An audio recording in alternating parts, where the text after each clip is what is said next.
Good evening, everyone, and welcome to a somewhat late regular meeting of the Englewood Cliffs Mayor and Council. The clock on that wall is incorrect. The correct time right now, actually they fixed it, it's 9:20 p.m., so it's been fixed since our caucus meeting. Today is January 15th, 2019, again, it's about 9:20 p.m., and I call the meeting to order. Can I roll call, Madam Clerk? Mayor, may I call Councilwoman Park after the roll call? After the roll call. Mayor Kranjak? I'm here. Councilpersons Wu? Here. Song? Here. Sabari? Here. Park is absent at the time of roll call, but I will be calling her. Councilpersons Aversa? Here. O? Here. Borough Attorney? You. DPW Superintendent? Here. And Borough Clerk. Everyone's present. Thank you. Let's start this meeting the way we always start our meetings, with the flag salute, and then please remain standing after. I pledge allegiance to the flag of the United States of America and to the republic for which it stands, one nation, under God, indivisible, with liberty and justice for all. So I want to have a moment of silence for the first person is a 22-year-old Davis, California police officer, Natalie Corona. She was shot dead in an ambush last week. And the second person I'd like to have a moment of silence for is Shreveport, Louisiana police officer, Chadley Payne. She was also shot dead last week. So let's have a moment of silence. Thank you. Madam Clerk, would you please read into the record the Open Public Meetings Act statement? Adequate notice of this meeting was given to the press and posted as required. Date and time of this meeting was legally given as required by the Open Public Meetings Act. This notice is on file with the municipal clerk and posted on the bulletin board. Minutes of this meeting will be made available to the public upon the completion and typing and proofreading by the municipal clerk. Thank you. I wanted to make a few comments. There's been a lot of confusion over the last couple of weeks, so ever since our reorganization meeting. Just want to mention that the day after I was elected mayor in November 2015, the news reporters called me and said to me that council members Gloria O. and Ed Aversa said that I would fire people from their jobs at the borough. And I said, why? They said, well, because you're a Republican, you're going to fire them, because they're Democrats. And I said, I told the reporters that all jobs are very important to our borough employees and to their families, and that if you have a job with the borough and you do your job, you naturally just keep your job. I don't believe in political hirings or firings. I just believe in people doing their jobs. And I always honored my word. And again, don't forget, jobs are important to everyone. So at our reorg meeting on January 3rd, council members O, Aversa, Park, Sabari, and Song, they did exactly what Gloria and Ed told the press in 2015 I would do, but again, I never did. Think about it. They fired or did not reappoint our court clerk and the borough administrator and our borough attorney. They also violated my 30-day right to hold over the borough attorney and the borough administrator. As a result, people have been hurt. Families have been hurt. Laws have been violated, and the borough has been exposed to more liability. Additionally, the immediate terminations of these people resulted in the work not being properly transitioned, so our citizens were also hurt. Think about what kind of people we have sitting up here that would fire people for no other reason than politics.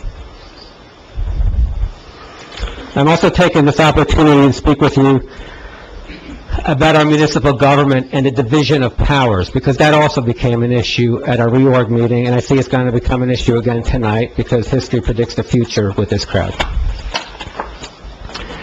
So I won an election, as did the others on this dais, except for the clerk and the borough attorney, who I say is purported borough attorney, because I don't think either one of them should be acting in their roles right now as administrator and attorney, because I had 30-day holdover, which they violated. Neither one of them has any executive power. okay? Let's establish that. They're not elected. And then unlike the members of the council, I won the election to become mayor. And as mayor, I have statutory powers, and those are codified by New Jersey law. It's NJSA 40A 60-5. There's a long list, but included in those powers are the following. The mayor shall be the head of the municipal government. So you could scream all you want, not my mayor, just like people do, not my president. I am the mayor. I worked hard to get here. I rang a lot of doorbells. I talked to a lot of residents. I won by a lot of votes, okay? But I represent everybody. Also, the mayor shall have all those powers designated by general law. So I have those also. Then, very importantly, because this is being attacked by Councilwoman O, the mayor shall preside at meetings of the council, and I may vote to break a tie. Now, finally, the relevant section, which is H, the mayor shall see to it that the laws of the state and the ordinances of the borough are faithfully executed. He shall recommend to the council such measures as he may deem necessary or expedient for the welfare of the borough. For the welfare of the borough, not the welfare of a political party, but of the borough, everybody. He, the mayor, shall maintain peace and good order, and have the power to suppress all riots and tumultuous assemblies in the borough. Okay? Now, at our January 3rd reorganization meeting, we saw a power grab by Gloria, Ed, Ellen, Jimmy, and Deborah. As council members, they brought an improper motion to introduce amended and restated bylaws that they gave me a minute before the meeting. In their fantasy bylaws, they look to have Gloria preside over meetings as council president in violation of New Jersey law. They look to have the control of the audience in violation of New Jersey law. And they want to limit your free speech to 5 minutes in violation of New Jersey law and the U.S. Constitution. While the 5-minute limit is tempting, I have never limited anyone's time, and we all know how some citizens have droned on for over 20 minutes. Instead, what I do, as a practical matter, is that once the speaker becomes redundant, I respectfully suggest that they end their presentation. I don't have a quantitative time limit, I have a qualitative limit. Now, as council members, none of them have any executive authority except in my absence. They can only act as a council, such as a board of directors. No director could act alone. And they can only act as a council at a duly noticed and duly convened meeting. So it strikes me as highly disrespectful to our citizens, our borough, and our democracy that council members O, Song, Sabari, Aversa, and Park have made a power grab so early in our journey together. I went to court and let a judge listen to it. And Mr. Wunsch was there yesterday with my attorney, and the judge basically said, work out the bylaws. But tonight I see that they have a new set of bylaws, which haven't been worked out with us. So we'll probably be back there tomorrow. Now, I have heard many times that there are 3 things that you should never do, and I'll mention them to you. Gloria, Jimmy, Deborah, Ed, and Ellen, who's on the phone, I believe. 1, you should never covet or steal another person's power. You need to earn your own power and authority. I did that. I walked all over town, I rang a lot of doorbells, I met a lot of people, and I want to do good. I want to make changes, I want to be honest and forthright and professional, despite all the obstacles that have gotten thrown in my way over the last 3 years. You should never covet someone else's money. You need to earn your own. Don't look at our town as the money pit where you're going to make a lot of money for you, yourself, and your friends. keep the no pay-to-play ordinance in place. It's better that way. And the third one I'll just throw in for good order, which is you should never cover another person's spouse. I'll leave that one alone for now. Finally, we now find ourselves in a situation where the council majority have reportedly appointed Albert Wunsch as our borough attorney. So by way of background, I did not reappoint Mr. Wunsch as public defender in 2016. For good reason. Because his law practice, for all intents and purposes, was focused on representing police officers. Actually, it was 2017. So it struck me as being highly conflicted for him to, on the one hand, have a law practice defending and representing police officers, who I highly regard, and on the other hand, to be our public defender representing people against police, essentially. It made no sense. As an attorney, which I am one of, you have to make a decision. Who am I going to represent? Employers, employees, criminals, you can't be all over the place. So, let me finish. So then, hold on. So then what happened in 2018, fine. So then what happened, it's your conflict, and you can talk about it later. There was one more matter in which Mr. Wunsch appeared before a panel that I was chairing last summer. And it involved a Little League coach in town being suspended because he pled guilty in another town for striking a law enforcement officer. Okay, so I chaired that panel, and Mr. Wunsch was very vocal that day, and very unhappy at the end of that day, because quite frankly, I don't want people who plead guilty to striking law enforcement officers coaching our children. Okay, pretty basic. Another conflict. Not wanting to shy away from conflicts of interest, up until his purported appointment as borough attorney on January 3rd, 2019, Mr. Wunsch appeared on behalf of Captain Brian Murphy in connection with disciplinary charges brought by the borough against Captain Murphy for racist speech while on duty. Mr. Wunsch was therefore adverse to the borough, which brought those charges against Captain Murphy and others. Now Mr. Wunsch has taken it upon himself to be the final say in the release of the Chaffee recordings, which we all heard about, under OPA requirements and under Judge Farrington's order. Mr. Wunsch is therefore reviewing audio recordings from which his former client has disciplinary charges pending against him by his current client, the borough. As a consequence, Mr. Wunsch now has a conflict of interest both with his former client, Captain Murphy, and his current client, the Borough of Englewood Cliffs. Note that the borough itself can never waive a conflict of interest, so I reserve further comment on this. And one additional conflict of interest for Mr. Wunsch. His former client, Captain Murphy, now seeks to become our next police chief. And that process will, in part, involve, you guessed it, Mr. Wunsch as borough council. I reserve further comment. I think it's bizarre. And as an attorney, it's a rabbit hole you can never come out of. I'll end my comments by saying that no matter how you feel about me, no matter what you think of me, no matter which political party you belong to, you can always know that through my words and actions, I have always done the right, honorable, and honest things to protect our citizens and borough's rights.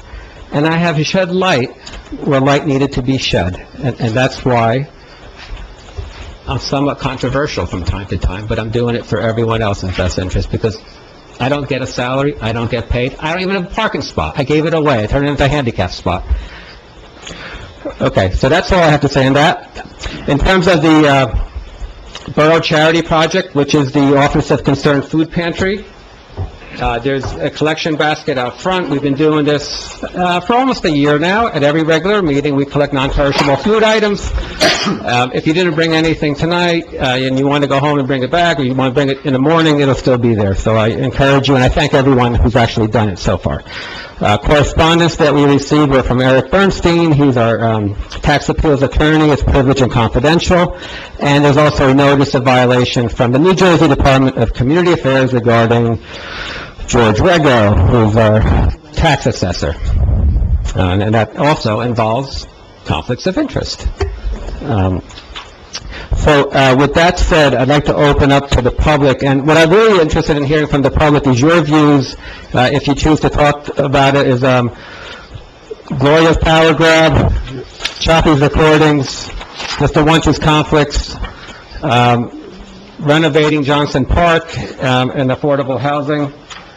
And I should also mention that Resolutions 51 and 52, were tabled, at caucus, and they're being tabled to a special meeting, when our affordable housing attorneys, can be here with us to attend. So that's number 51, approve and adopt housing element and fair share plan, and 52, approve intent to bond in connection with housing element and fair share plan. Okay, can I have a motion to open to the public? Second? All in favor?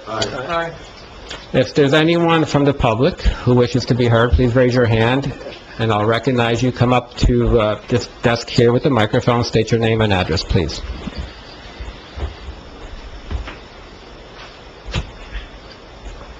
Yes.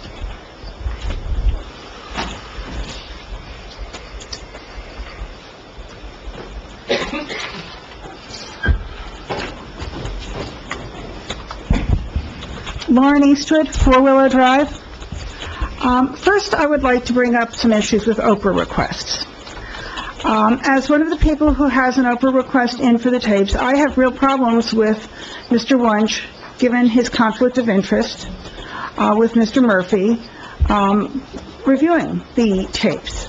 I have one of the tapes, one of the ones that was not designated confidential, which was given to me. Your client's on it, mocking former Councilman Park, which is not, in my opinion, conduct appropriate for a police officer, let alone a captain. I'm also concerned about correspondence to the mayor and council. I requested a copy of a letter which someone sent to the mayor and council. I don't think there's a reasonable expectation of privacy in correspondence sent to the mayor and council. The person who sent it can give copies to any person they want. However, I was told I couldn't have it because there was a reasonable expectation of privacy in correspondence to the mayor, in this particular correspondence to the mayor and the council. The letter concerns Martin Geiger, and I think given his wife's political activism, the public has a right to know what is in that letter. The public has a right to know whether Mrs. Geiger has a hidden agenda. We have a right to know, does this letter discuss or imply that the Geigers have received favors from the police? Does the letter allege misconduct on someone's part? I have yet to hear a definition of how reasonable expectation of privacy is being defined in regard to Oprah requests, and I am concerned that this definition is not going to be consistently applied. With regard to affordable housing, I'm very concerned about the putting off dealing with the affordable housing plan. I think it is essential that we avoid having 600 townhouses built or more on that property. If we have 600 townhouses, assuming one child per townhouse, we're going to have 600 new children in the schools. If you have two, you're going to have 1,200. We currently have 512 children in our schools. So you would be doubling or more the number of children in the schools. We don't have that much physical capacity. We would need to build another school. So I just did a little basic newspaper research on recent school construction. The Maya Angelou Elementary School in Jersey City cost $49.3 million for 692 students, or $70,630 per student. The Joseph C. Caruso Elementary School in Canesburg cost $50.9 million for 842 students, or $60,451 per student. The Frank J. Ciccarelli Academy in Elizabeth cost $64.1 million for 1,284 students, or $49,922 per student. And Hackensack has proposed building a new school for its 7th, 8th, and 9th graders at a cost of $91.4 million. Assuming that Englewood Cliffs is able to build at the low end of that cost spectrum, the cost of a new school for 600 additional students will be about $30 million. And that's just the capital costs. The cost of operating the schools will also double if we get an additional 600 students.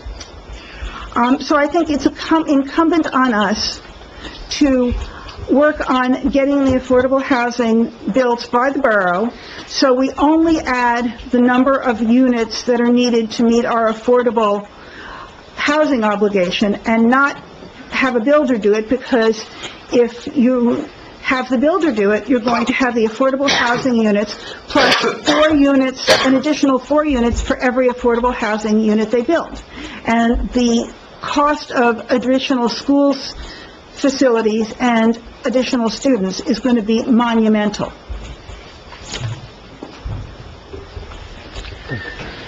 Anybody else wishing to be heard? Yes, sir.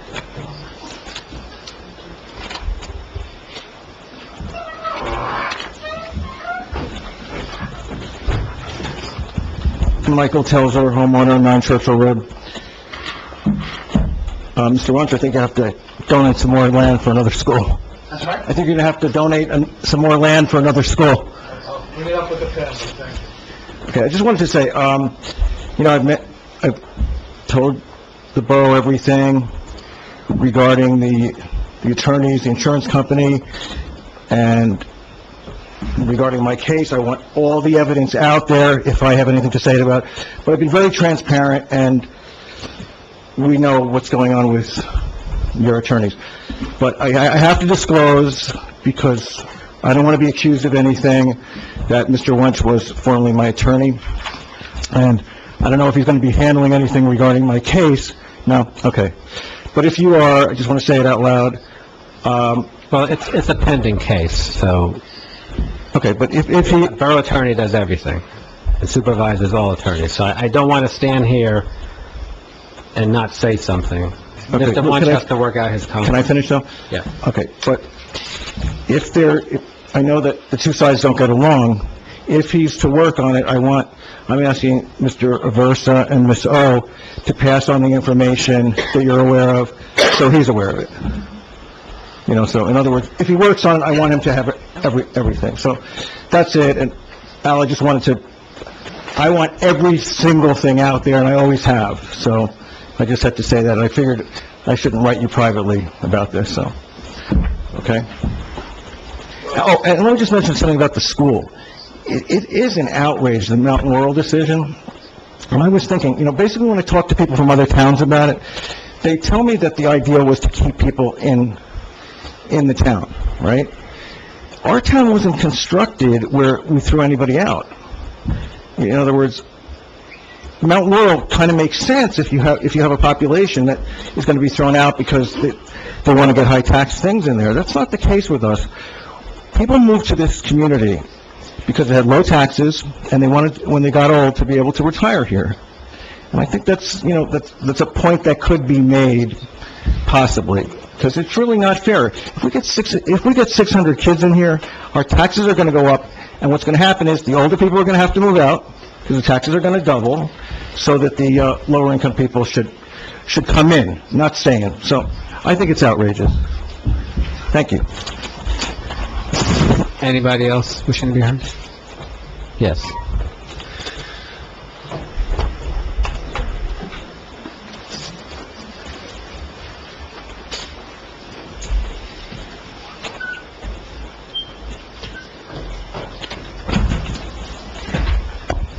Maria Valari, 45 Jane Drive.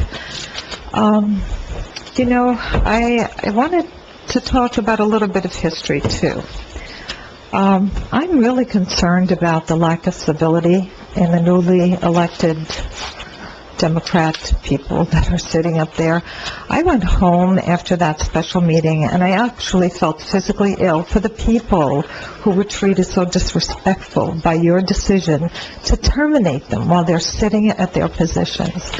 In all the years that I've been in this town, I have never seen anything like that in my life, and I really feel that you all sang this praise of being fair and nice, let's kumbaya again, but you know what you guys did was a disgrace. It really was.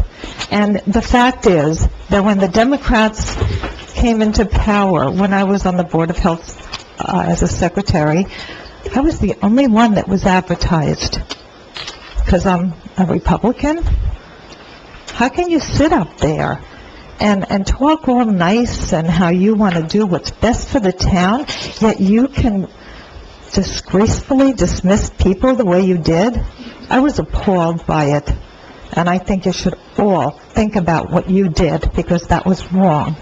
To get rid of that man who was standing there, whether he was a good administrator or a bad administrator, whether you liked him or not, to just say, leave your keys, to let that woman walk off that dais the way you did, it was disgraceful. Nobody else ever did that.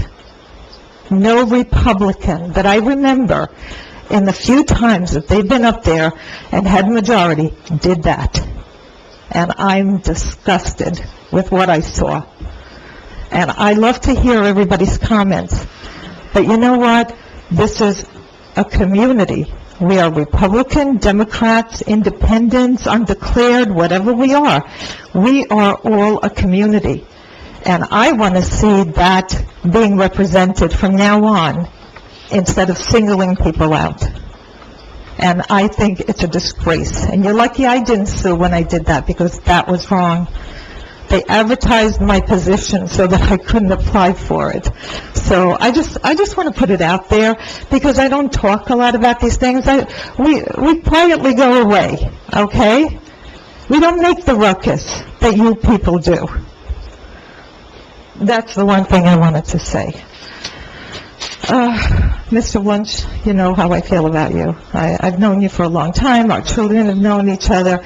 I hope to see, I really do, from the bottom of my heart, as a resident, as a friend, as a Republican, as whatever I am, I really want to see some fairness on this council going forward. I don't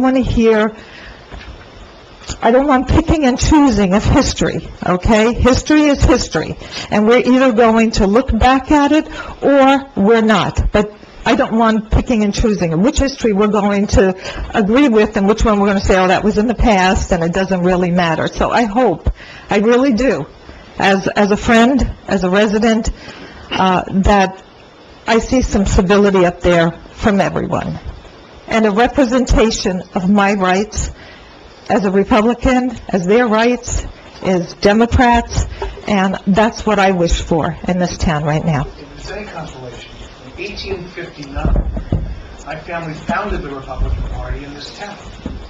Okay? I'm the only Democrat out of the entire... In fact, my forefathers tried to turn over next spring, telling I was a Democrat, but nonetheless, I'm the only Democrat. Well, I was a Democrat when I came to this country at the age of 11 from Italy. I'm an immigrant, a legal immigrant, may I add. I had to go through all the trials and tribulations to get here. Our family members had to sign papers that said that if my father couldn't support us, that our family members would. I just want to say, we've all had a beginning, and we need to move forward, and I'm a Republican now. Okay, and those are the reasons why I'm a Republican now, are mine alone, because I don't stand with Democrats anymore. They don't represent my values, and that's why I'm a Republican. But just so you know, Ms. Moore, I absolutely respect your position. I am open to any time you have a comment. You feel free to contact me. You know I adore your son. You know I adore your husband. Okay, I adore you. I have no problem with you personally at all. And like I said, my door is open to anyone here to help out anytime I can, because I am truly of the people. Because I live here. Right. I have skin in the game, just like the first borough attorney in the history of this town that's actually from this town. And so I have skin in the game.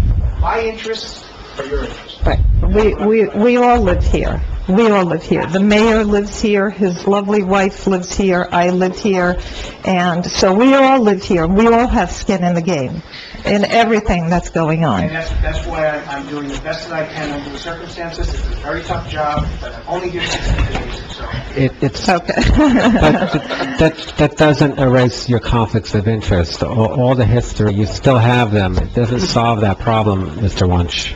So I would like to move forward to what's going on with our town right now and my concerns about my residency here on whether I stay or go because of what's happening in this town.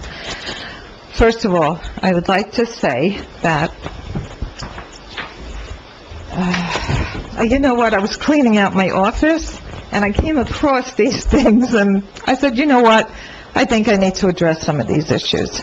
I have here a mailer that came out, Stop Cranjacks Control, Say No to Mark Park and Dunleavy, who happen to be amazing people, really, really good people. And I have here the Democrats saying, 42 years of Democrats, no multifamily housing. 42 years of Democrats, high property values and low taxes. You know, I've lived here for 30 years. And I don't think this is something that we need to address, is that the Democrats dropped the ball. For 42 years, they dropped the ball. We should have addressed the multifamily housing. We would not be in the position now, as we are, to have to put in more housing than we could have 42 years ago, 40 years ago, 30 years ago, 20 years ago, 10 years ago. High property values and low taxes. You know something? My taxes have steadily gone up under Democrat control. Steadily. I moved in at $6,500. I'm now paying, I think, don't quote me because my husband pays it, I want to say close to $15,000. So I'm just saying that, you know, this is wonderful. Thank you for sending these out because it makes Republicans look really bad. Look at what these bad Republicans did. When the fact is that Republicans have not been in control in this town for 42 years. The Democrats were. That's number one. Number two is these things from the police officers, the PBA. This scares me. Ladies and gentlemen, this scares me, because what this says is that you were supported 100% by my police department. Okay? All I want to say is that anyone who benefited from this needs to recuse. Mr. Song, I don't know you very well. I know you've only been here 2 years. I know Ms. Savari. I know some of the other people sitting on this board. But you really need to consider that when you're voting, you remember, this is a conflict. This is a conflict. Once again, I'm going to tell you and all the residents here that I had they did not work on my political campaign. It was not discussed with me. I cannot control who the police department supports. So I'm sorry that doesn't work for you, but I am not conflicted because I did not ask them to support me, neither did Jimmy. And I take it as an insult I'm not that insulting you you. are insinuating. I am not insulting you. that What I you am did. saying So is I'm sorry. that I when the don't care. police department uses their shield to send out to residents, I I'm do not sorry, control I'm not here to discuss this. I'm here to tell you how I feel. So please And I'm let me telling you, I finish. didn't control it. I think that when people are supported by one group and the other party is not supported, there's a problem. Whether you talk to them, whether they talk to you, that's irrelevant to me. What's important to me is that this speaks volume. And as a resident of this town, and Miss O, please, I understand I'm boring you, but you know what?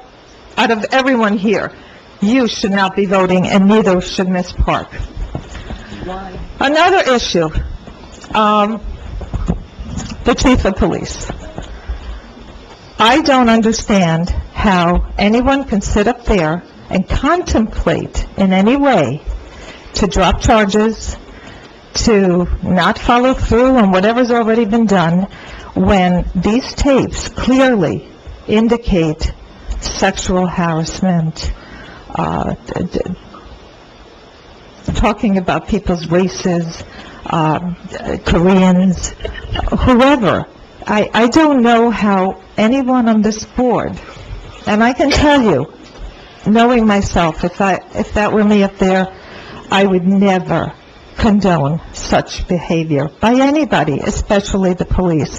This is the man who was the head of our police department.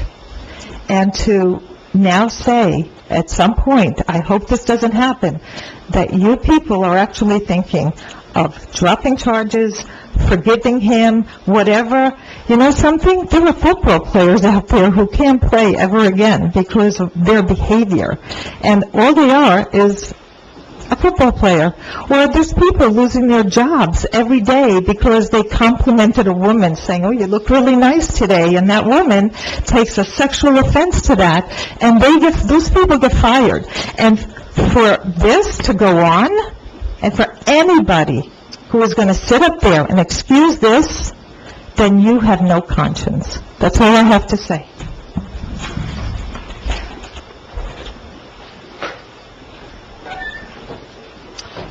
Anybody else? Yes.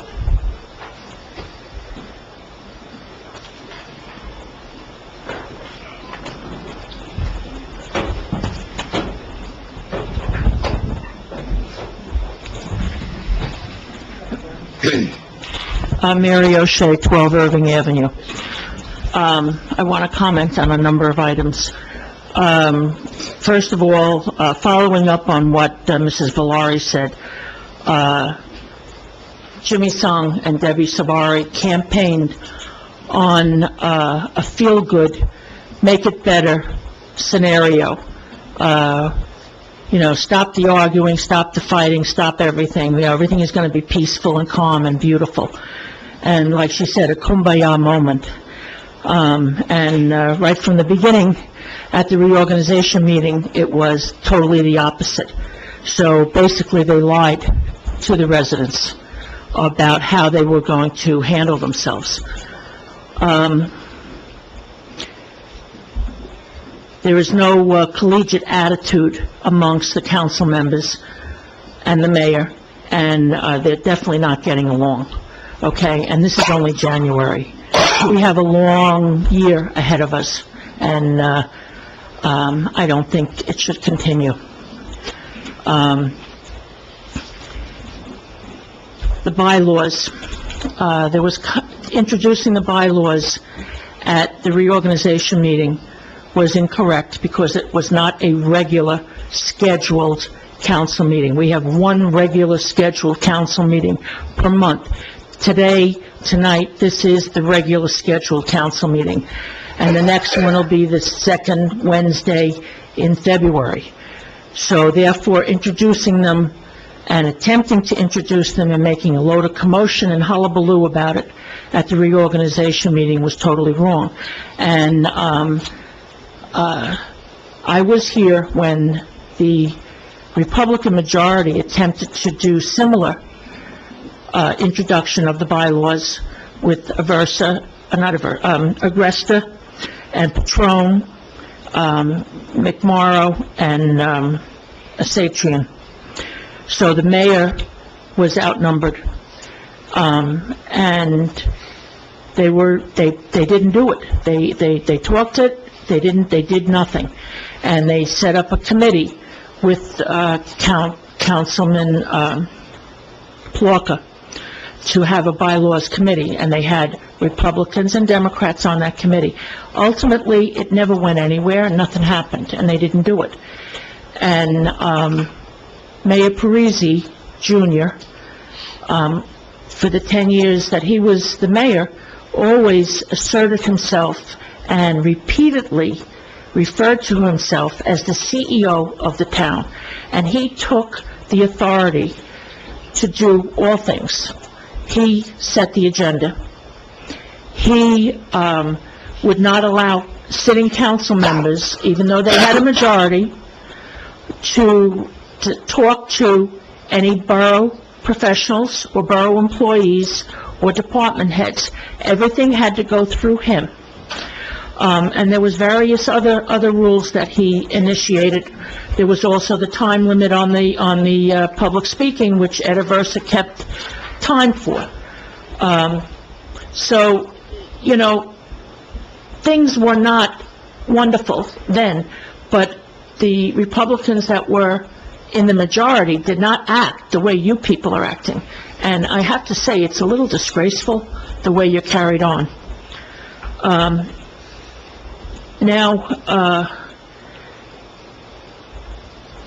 I'm troubled when I see Resolution 51 and 52 coming off the agenda. It came off the agenda at the special meeting also. And at that time, I said that I was very concerned about it, because having been on the council that short period of time and listening to the planner and the attorney, Mr. Serenian,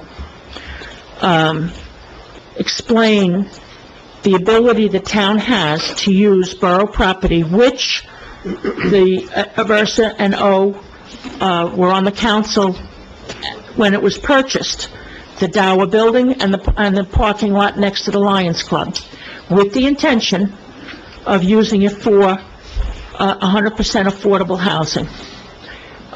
We've seen the plans are on the borough website. It's a very, very comprehensive plan, it looks good. And to think that we can have 57 100% affordable housing units there, and then possibly get the 9% tax back program that would equal to, they said a sweet spot, that we would get the equivalent of 77 units, and we would meet what they believe would be our requirement. To think that we would go and allow or negotiate or deal with Normandy, 800 Sylvan, and put housing on Sylvan Avenue, where it's our corporate headquarters, our $1 trillion mile, and desecrate it with housing. And I would say desecrate it, because once you have housing in one section there, you are going to get repeated requests, okay? And that shouldn't happen. It shouldn't happen. It shouldn't happen for the schools, because you're going to have 1 unit of affordable housing to every 4 units of market rate housing. So you're going to have 300 units to get your 60 affordable housing. It doesn't make sense. And you can have people say, oh, you're going to have the taxes, you're going to get X amount of dollars in taxes.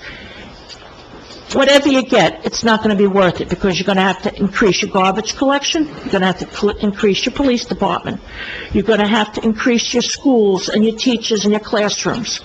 You have infrastructure. So many things are going to be affected. And I do believe that some people might be a little too cozy with the Normandy people, a little too cozy with them at some of the court hearings, a little too cozy with them at the grand opening of the space in 700 Sylvan. And I don't know why, and I hope it's not for personal gain, and I'm not saying that it is, but I hope it's not. I hope it's not to get real estate business. I hope it's not to get insurance business. I hope it's not to get legal business. I hope it's not to get financing business for members of your party. Okay, because everything that's built in the town needs financing, it needs insurance. Okay? And you really have to think about what you're doing. To see that go off the agenda again tonight is very troubling to me. All right? And I hope you reconsider it. And I've sat in, for the short period of time that I was on the council, private session with Owen Aversa in the room, and I can't say what was happened, but when we came out in public, I didn't see any negative effects of what was discussed. All right, so that.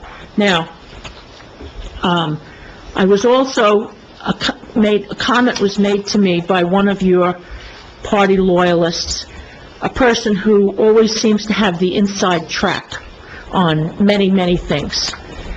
And that person said to me at the last meeting, when I was concerned about Normandy, "Don't worry, it's a done deal." I hope that there's no done deal in this council, okay? That Normandy is going to be negotiated or whatever, mediated and given housing. Done deal was what I was told. And that party is in the audience tonight that told me that, okay? So, know who you're talking to, because people talk, okay? Done deal, all right? All right? Now, the other thing, Oprah. I put in 3 Oprah requests. I put in one Oprah request for Ellen Park's pictures that she took at the last meeting. She sat up there, put her phone up, and she took pictures, okay? Now, the response to my Oprah request was that Councilwoman Park said she doesn't have the pictures. If she took pictures from the dais, that's public record. That's part of borough records. I want a copy of the pictures that she took. And if she destroyed them, she has to fill out a destruction form certificate that she destroyed public records. The same effect, Councilman Aversa is up there texting. I want a copy of his texts, okay? And he said to the clerk, he doesn't have any. Again, it's a public record. If you do it while you're sitting up on the dais, it's a public record, and I want a copy of those texts. And saying that it doesn't exist doesn't fly, all right? The other thing is the tapes, okay? As a council person, one of the first things that I did is to make myself available, and I came in with Anne Marie Rizzuto and Councilman Mark Park and listened to the tapes. And I heard the tapes regarding Chief Chiappi with Captain Murphy, Captain Regan, Lieutenant Hinkleman, Marinuzzi's wife, Fran Marinuzzi, I like her very much, Janice Romano, Paul Duffy. Heard them speaking on the tapes. I heard our borough clerk speaking on the tapes, and that was why charges were referred to the Clerks Association, whoever does the disciplinary action, okay? Those tapes should be released. They were ordered to be released by Judge Farrington. And Albie, I think that you really, there's only 7 tapes that were supposedly, possibly, attorney-client, okay, out of 120. And to say you gotta wait another 14 days before you release the tapes, and you don't know if you're gonna release them? I thought you said something about that at the caucus meeting. Okay. All right. No, I'm simply, what I said before, and I'll say again, is that I need to review them, because I'm not sure the designations were correct. I have serious questions with regards to some of the other things my predecessor handled, and how she handled it. And all I'm doing is trying to protect the interests of the town. That's all. I hope that's the truth. It is the truth. I hope it is. I hope it is. And I hope you're not trying to serve some of the police officers that were reported on those tapes, okay? Because as a council person, It's not protected. 5 people applied for the chief's position. 3 of those are on the tapes, making those comments. Murphy, Reagan is not applying for chief. Murphy, Hinkleman, and then Tracy's also on the tapes, the discussion about Tracy.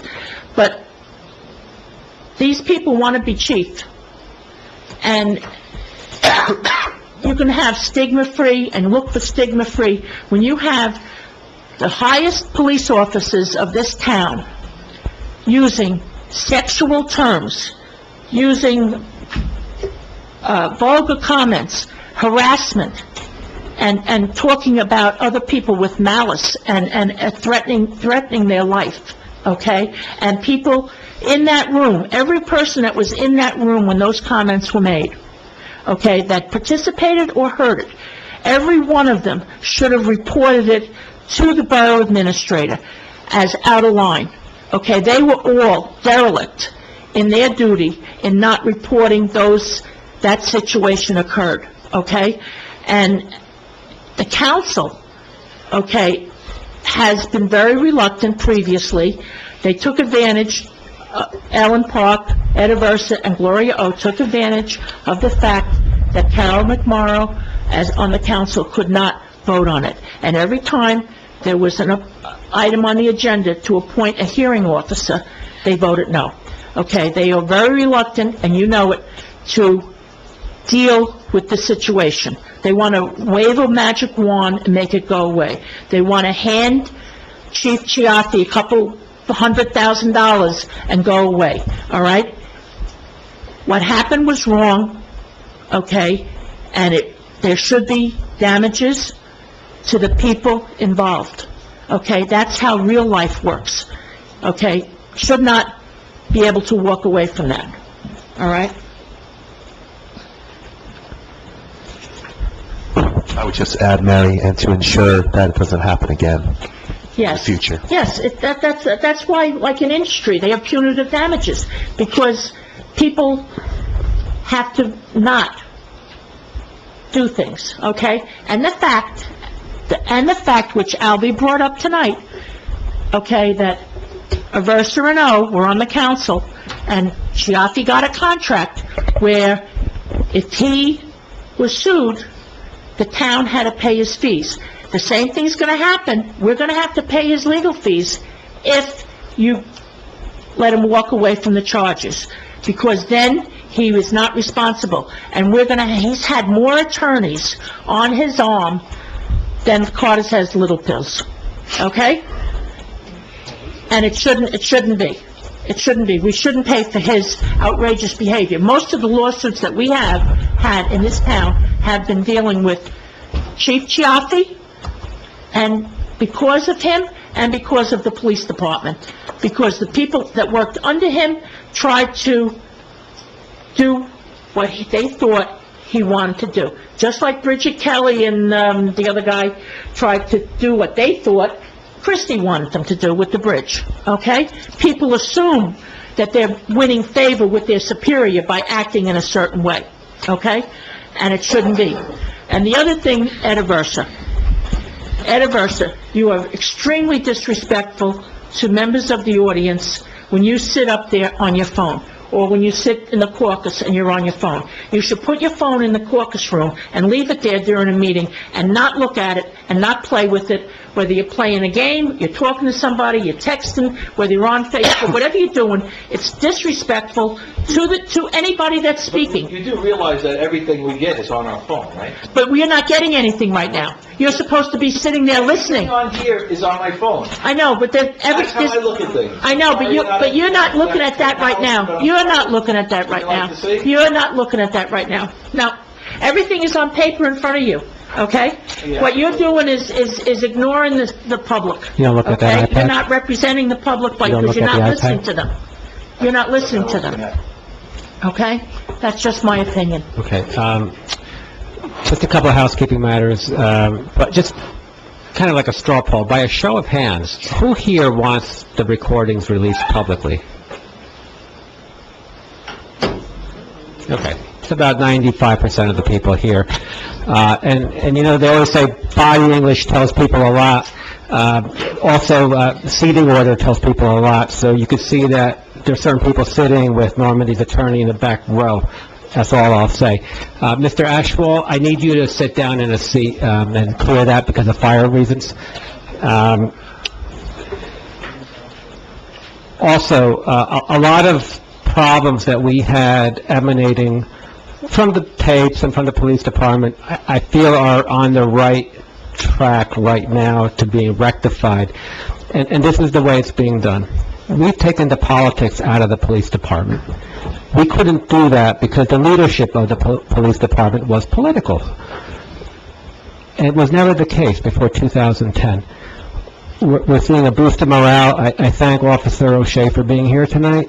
I think Officer in charge Hill is doing a fantastic job. And Folks, if you're going to have a sustainable police department, it has to be non-political. It doesn't work otherwise. Anybody else wishing to be heard?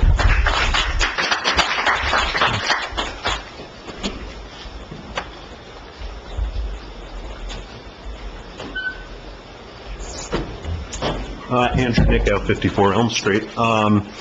Just touching on what you just mentioned with regards to Patrolman O'Shea, I'd make a recommendation, since he's here on overtime right now, that for the next meeting, why don't we get the officer in charge here? He can provide a dual purpose of, number one, answering the residents' questions. You know, we have had a rash of burglaries recently, which, you know, very little has been said about. And also, he can provide security. I think it's a win-win, since, you know, obviously everybody's out of control tonight, that, you know, we can have the officer in charge, the head man over here, to preside over this.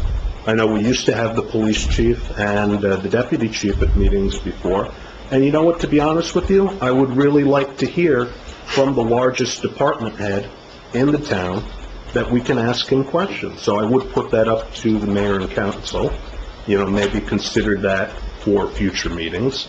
And like I said, if we're going to have security, have the head man here.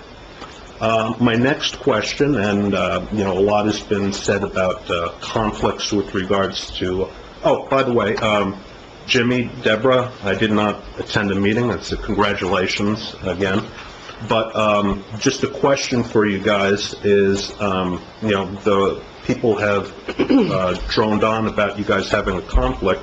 I'd like to know, did you take any money from the TVA?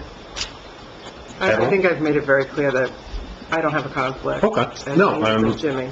you know, and Ed and Gloria, did you solicit money from the TVA or anything like that, get donations? Because I checked the ELEC stuff, and I saw that your campaigns did not get anything from the TVA, you know, and not for anything, if you didn't solicit support, and they did it, and unions endorse political candidates all the time, you know, the New York City PBA, the Port Authority PBA, the New Jersey State Police PBA, they all endorse candidates left and right. So to say that it's unheard of for a police union, or any union for that matter, to endorse candidates, and that automatically disqualifies people from voting on those matters, that's sort of silly. And it's also called free speech. You know, like it or hate it, in this country, we still have free speech for now. My next question has to do with the affordable housing proposals that were, that all of a sudden now we're going to be bonding money for. I did review the proposed plans, and I saw we assigned a dollar amount to certain things, and my question would be is, where did we get those dollar amounts from? Like, one of them was $5 million and change for a new police station. And I'd just like to know from the council, and probably better that, you know, we'll delay it to the next meeting, the next special meeting, where I can come and ask the professionals that came up with this plan, you know, where did that dollar figure come from? Because I know that Dumont is currently building a new police station that was budgeted at $15 million, and due to cost overruns, they're close to over $20 million right now. So my next other question in regards to that is, I reviewed the plan, it was very nice, you know, back-of-the-napkin thumbnail sketches, but we have a big cell tower behind this building with long-term leases for telecom companies. Now, I can only imagine that if we break those leases to put up affordable housing or whatever, that's going to cost the town a bit of money to relocate all that equipment, probably in the millions of dollar range, you know, after we're done with the lawyers, you know, trying to break the leases that they have. So there are a lot of unanswered questions about this that I do have a lot of concerns. The other question is, are we going to be setting up a housing authority? You know, if it's public housing in the state of New Jersey, you have to maintain a housing authority. You know, are we going to staff it? Who's going to maintain it? Who's going to provide for the properties, the ongoing upkeep? Who's going to be in charge of, you can get housing, you can get housing, you can get housing? Fort Lee, Edgewater, Cliffside Park, Englewood, they all have housing authorities that manages their public housing. Is that going to happen in Englewood Cliffs? I just find it very disturbing that all of a sudden we're putting money to something that we still don't know what we need, because that hasn't been finalized by the court yet, but now we're putting dollar figures in there. And it's not just good guess dollar figures, this is like wild assumption dollar figures that may not be adequate for what we need. I'm not aware of what the court will say. I hope that they come down on our side and say, you know what, your affordable housing requirement is 3. That will not happen, you know? That would be nice. That would be nice, but, you know, I can dream. But at the same time, when we're going through all these plans, and to be honest with you, the plan that was submitted that's sitting in the building department, I think it's on the website, but I looked at the one in the building department, you know, it's very initial. It's a very high-level overview of what could happen. Can I just question the council for 1 minute? It's the affordable housing litigation that's being mentioned here, so we really should not speak about certain aspects of it in public. Normally, these attorneys are here, they're watching this. I don't know why they want to watch this all the time, but they do, so, yeah. Okay, go ahead, sorry. No, I mean, like I said, I'm not expecting any of you, but these are questions that I have that hopefully at this special meeting, somebody can give me good answers on that. Because right now, what I see here does not seem like it's thought out through, and does not seem like we're at the point where we can assign a dollar value, and I think it's very premature. And then if we do carry on the current process, we're going to be badly burned because we didn't do our due diligence in coming up with this plan. Like I said, when I saw that $5 million for a police station, that's a joke. In the state of New Jersey, you need to have certain requirements for new police stations, and to say with prevailing wages and everything like that, that building is going to cost $5 million, that's a joke. Dumont, like I said, comparable to our department, they have a smaller manpower count there, they're spending $20 million for a police station. So I hope that, I agree with the council for tabling it. And they own the property. I agree with the council for tabling it, and I hope that at your next meeting, you can provide us better answers, which I will be sure to attend. Now, I will sit here unless there's any commentary. Anybody else wishing to be heard? Okay. Thank you. Thank you.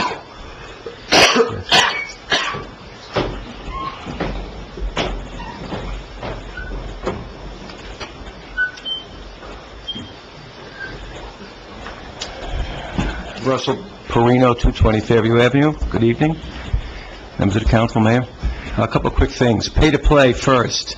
I'm happy to announce that the planning board was able to abide by the letter and intent of that ordinance.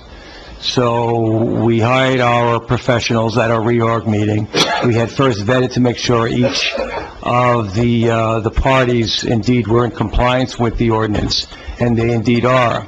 So I'm not sure who drafted that resolution that the public has seen tonight, that it's unreasonable. I'm not sure why. I know we only have, I guess, 5 or 6 different firms that we hired this past week or so, but it can be done. It's a matter of making sure that they don't have the contributions that may impact their work and the relationships that they hope to create, right, or continue.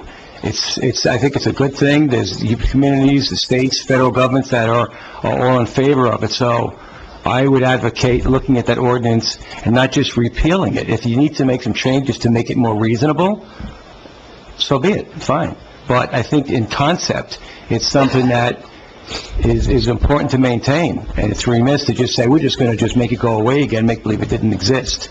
I mean, communities all around the country are indeed, have these types of ordinances, and I encourage the governing body to look at, if they feel that it's too restrictive, to amend it versus abandoning it completely. On the affordable housing question, as I think everyone here probably knows, the planning board did vote to adopt the plan that has been talked about. Just so the public is aware, and I'm not going to speak into many specifics, but that plan needed to be created and adopted, we had deadlines imposed by the court, right? So it's not intended that that's the document that is the only document that would go off into the future, right? There's other steps to that process that would happen, but it's, I think, appropriate in terms of its scale and the detail it gets into for this stage of the game. So I don't think it should be criticized in terms of lack of information. I think it's in conformance with what's generally done, community by community. And I urge this council to step up and actually endorse that plan sooner rather than later. We moved our reorg date actually at the planning board to make it earlier, to try to have the hearing done, and if we chose to adopt it, so that it would be in your hands sooner. So I'd appreciate it get your prompt attention. And this will be a collaborative effort between the planning board and the governing body. It needs to be a collaborative effort, you know, and your attorney, I'm sure, will explain to you the give and take, not the right word, you know, the cooperation that's required in getting this thing done, right? Because we can't, neither one of us operate in a vacuum here. I'm talking about the planning board and the governing body. We each have our roles and they're distinctive, but there has to be a cooperative spirit in moving forward with this thing. So I urge the council to move on it. Has a date been set for the, you know, for the hearing? I heard about a special meeting, no one mentioned a date. I believe we're trying to get January 24th, but that's not definite yet. It's a tentative date, so January 24th. Okay. All right, I have nothing else. Thank you. Thank you very much for chairing the planning board. I know it's a lot of work, and I and the community as well greatly appreciate all your work, Mr. Perino. And I'm actually delighted to hear that the planning board was able to do the best thing possible for the citizens of Englewood Cliffs and set an example, hopefully, for the rest of the state, and adhere to what I thought was the strictest no pay-to-play ordinance in New Jersey, despite what I was handed right after the caucus meeting, where the 5 Democrats on council drafted a repeal ordinance, and one of the things they say is, whereas such ordinance referring to mine from last December was unreasonable. Well, you've just proven them wrong, so I think they need to change their preamble and say, whereas they just want to hire their friends. You did hire Mazer, am I correct? We did, as a matter of fact. Have you looked into that? Yes, we have. They've got certification on the record. I think the Borough Clerk could attest to the fact that the records are on hand. They've signed and sealed the fact that they do not have these conflicts. Okay, thank you. Anybody else? Yes, sir.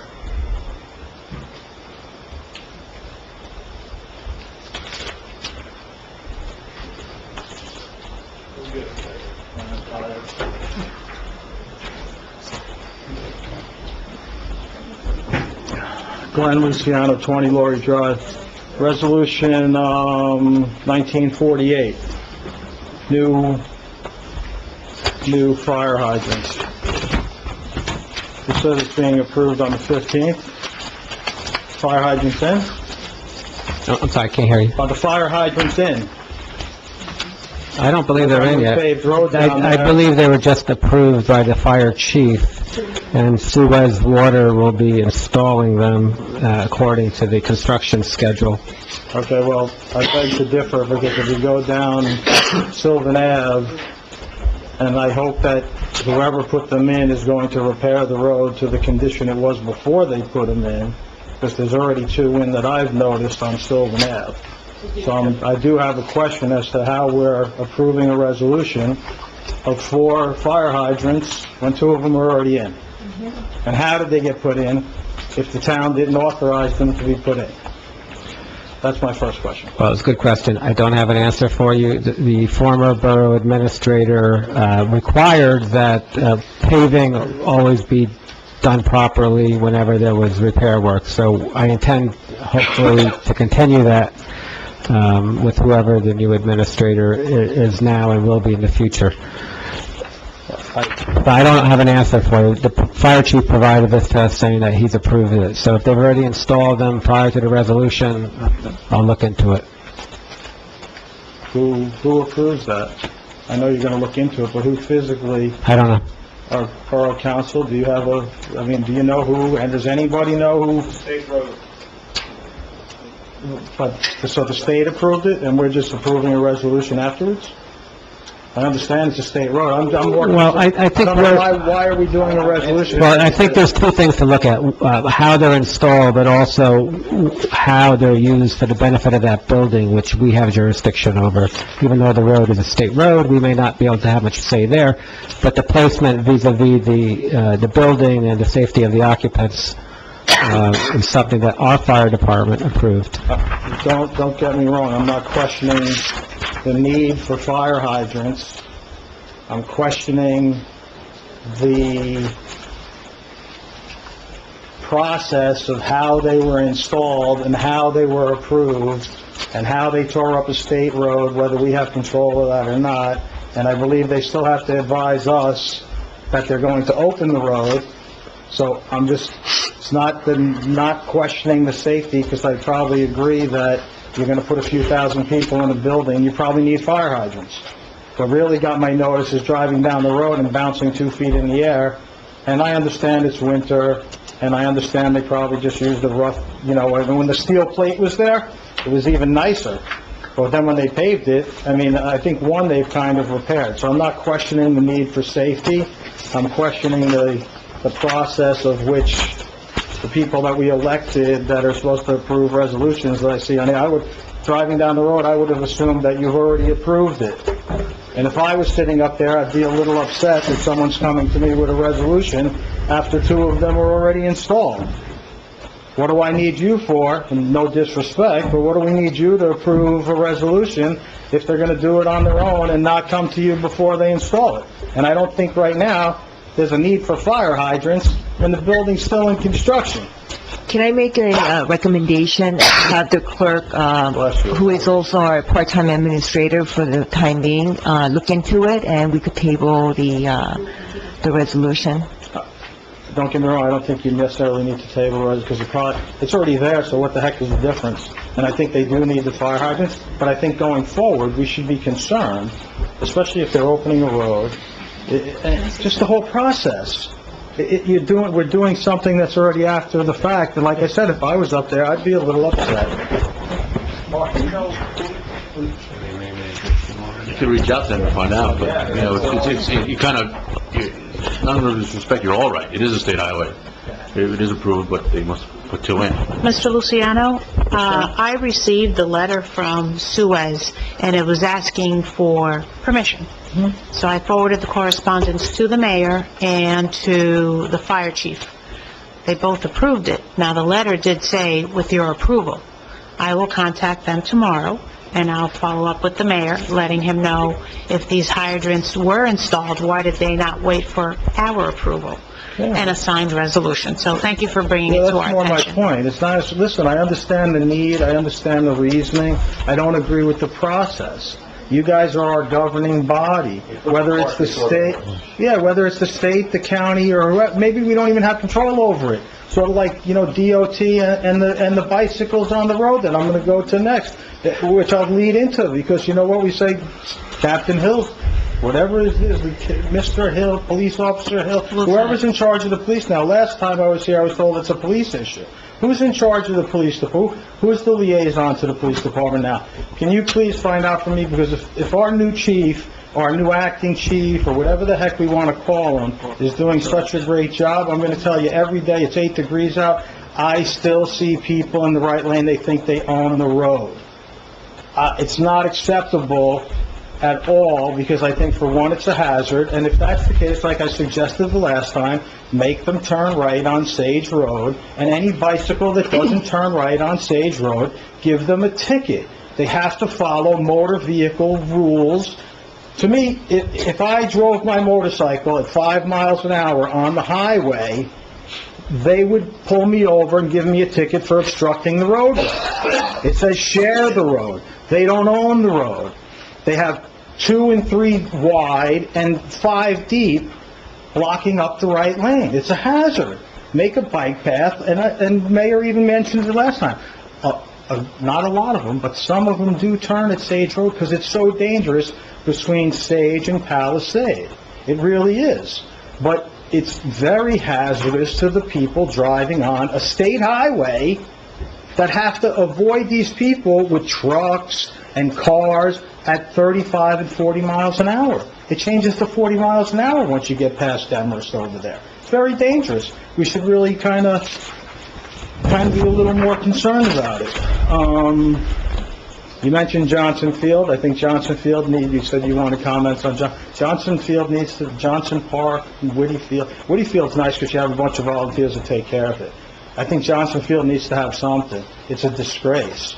But you know what? I don't know if you need to spend $2 million in a band shell, my own personal opinion.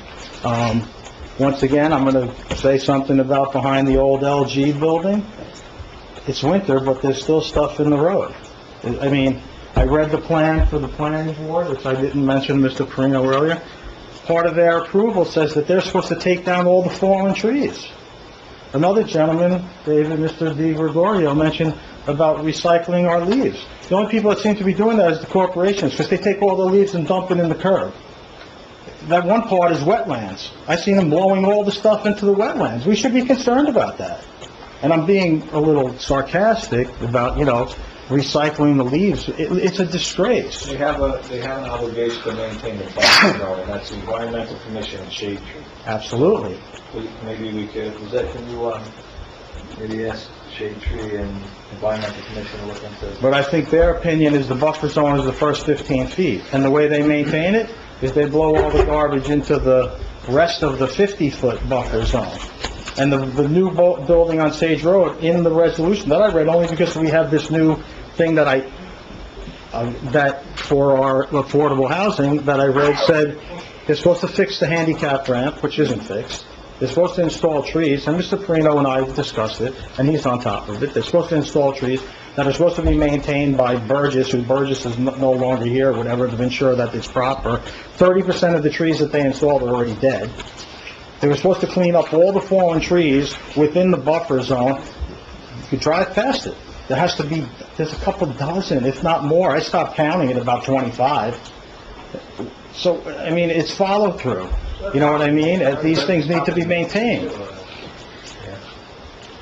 Behind Sage on Johnson Ave, like I come here almost every month, I hate to say, but behind LG, same thing.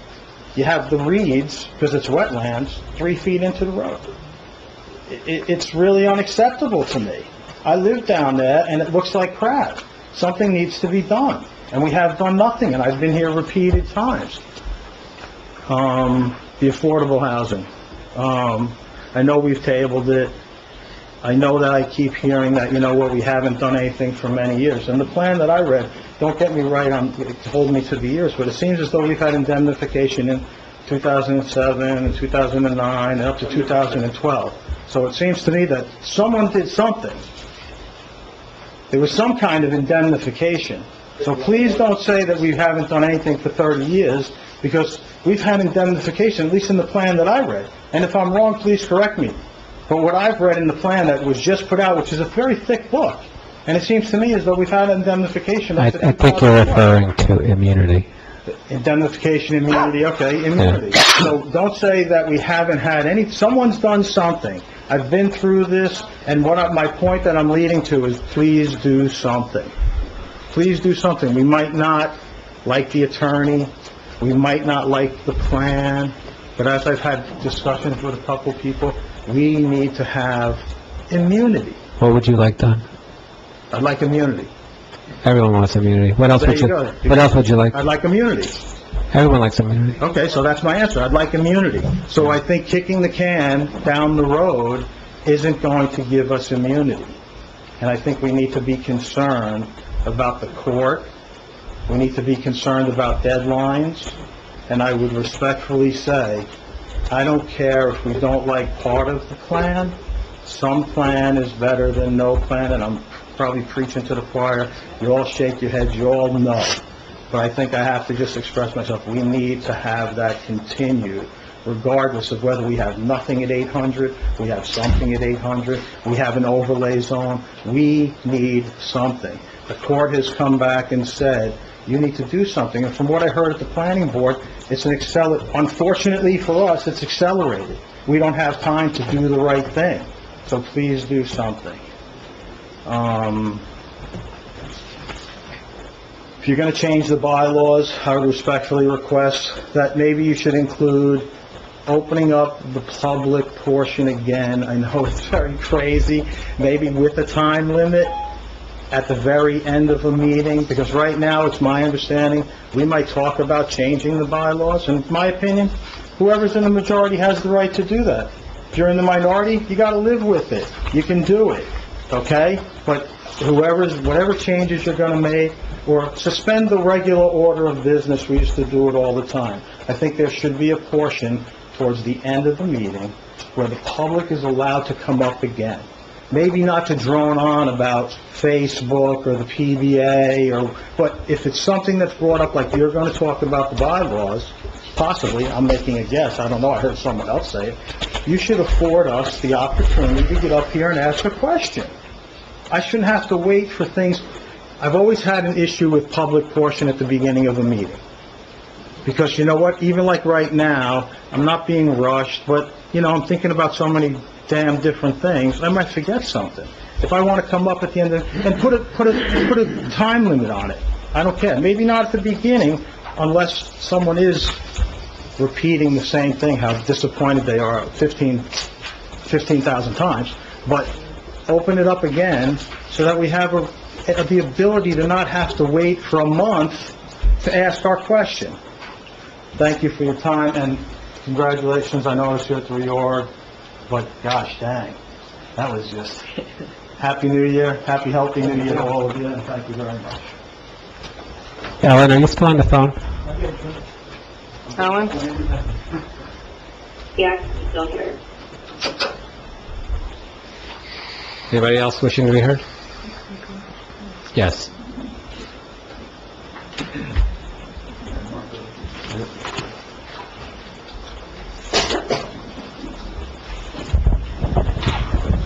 Karen Geiger, 270 Alfred Street. I've always been an advocate of allowing the public to speak, and I join Glenn in advocating that you consider, whether you put it in your bylaws or not, whenever you introduce an item that's new to the agenda, that you suspend the normal order of business and allow public comment. I think that a council that hears from the public on items on the agenda or added to the agenda is a council that will serve us better as a community. I've noticed in other communities, what they do is they not only have limitations on the amount of time you can speak, but they've also inserted that they have a section where you can speak on anything, but they have a second section where you can only speak on items that have been discussed by the council before the vote. So it isn't an opportunity to wax poetic on whatever seems to be concerning you. Number two, on the affordable housing issue, I had my comments and my speech ready to go, but I am actually pleased that you are postponing this to a time when I hope you will notice the entire community that there will be a hearing on the affordable housing plan. The court deadline was met. As I understand it, the court deadline for submission of the plan was the 12th of December, and we met that deadline with submission of this plan. But the residents of the borough had no idea until about the 4th of January what that plan is.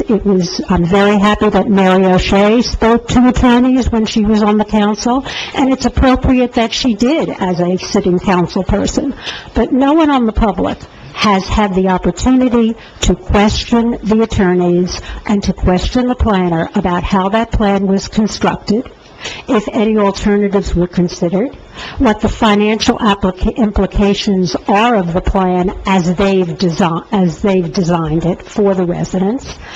And I look forward to having that opportunity and to hopefully opening it up, perhaps a meeting at the upper school where more residents can attend, to hear about the plan that has been already submitted.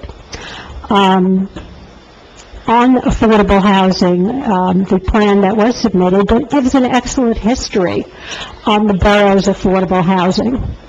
And it's interesting because in 1995 through 1997, the borough had an RDP, a realistic development potential, of only 4 units. But we were denied certification. And the reason we were denied certification by COA was not that they disagreed with the 4 units, but simply because the borough refused to designate the Prentice Hall property, which became the Citibank property, which is now the LG property, as a site for affordable housing. When you move forward in 2015, our affordable housing number, according to the borough records, was 9. The RDP was 9. It hadn't increased a lot between 1997 and 2015. We had no builder's remedy lawsuits filed against the borough. So yes, we were vulnerable, but nothing happened. In 2017, with the denial of the Normandy application, everything changed for this borough. And I think that people are putting their heads in the sand and not looking at reality if they don't think that the denial by the planning board of the Normandy application was a trigger event of monumental importance to this community, which affected our affordable housing obligation. It was at that point that a builder's remedy lawsuit was filed. It was at that point that our RDP increased potentially. Actually, our own planners said it's now 77. Normandy says 129, and perhaps even more. I don't know what the numbers currently may be. The same reasoning that led to this borough denying the application of denying the overlay zone on the LG property in 1997, ironically, are being tossed aside and looked at as a bad thing in terms of the borough by many. And that's the same issue that we have with the Normandy property. Normandy wants to do with its property what we wouldn't allow what COA wanted the borough to do. So we're almost in a tandem situation 25 to 30 years later. On the one comment that the mayor made, I take offense at your insinuation that anybody who sits proximate to or talks to the representatives from Normandy, to the lawyers, are complicit with Normandy or have evil intentions against the borough. I am firmly against the Normandy proposal for 800 Sylvan Avenue. However, I am a human being, as are many others in this audience, and if we are sitting next to someone, we will engage in conversation with them, and that does not in any way discredit the position of the borough or imply anything more than being civil. One final thing on pay-to-play. I think your obligation as councilpersons is to get the best possible people to be our professionals. And that determination of the best possible people is a judgment based on their experience, your ability to work with them, and the amount of money that they're charging. And their campaign contributions? Please do not put words in my mouth. I don't think that the state has had a pay-to-play law since 2006. We have been following that pay-to-play law, which binds the borough to very specific determinants in pay-to-play. I'm not having a discussion with you, Mr. Mayor. Your pay-to-play law went far beyond. You call it the strictest pay-to-play law in the state. I'm sure it is. But more than being the strictest one, you go retroactive for 4 years. 4 years just happens to be the time when the Democrats had the professionals that they believed best served the borough in place. And people make contributions to campaigns because they support the people who are running or dislike the people who are currently in power. That doesn't mean that they are paying money to be appointed to a position. Pay-to-play is designed to prevent someone from buying a position without competitive bidding. It's designed to prevent sole source awards of contracts. And it does that. Even the state's pay-to-play requires that you have a reasonable public process that the borough goes through before selecting any professional. And I see no problem in returning to that. We don't have to be mavericks in all cases. Thank you. So regarding the state no pay-to-play law, it's not working very well for the state of New Jersey, so I thought we should try something better here. We are better. We could lead by example. There's no reason why professionals should be making campaign contributions in the hopes of getting appointed consultant, attorney, auditor. It's silly. Go out, do a good job, and you'll get hired. Anybody else? Yes.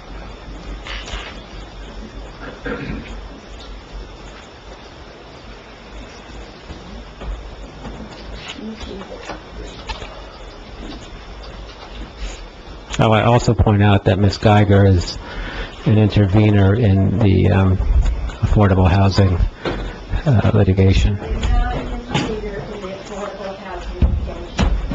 And the builder, all right, and the builder's rights case, they're all the same. No, they're not.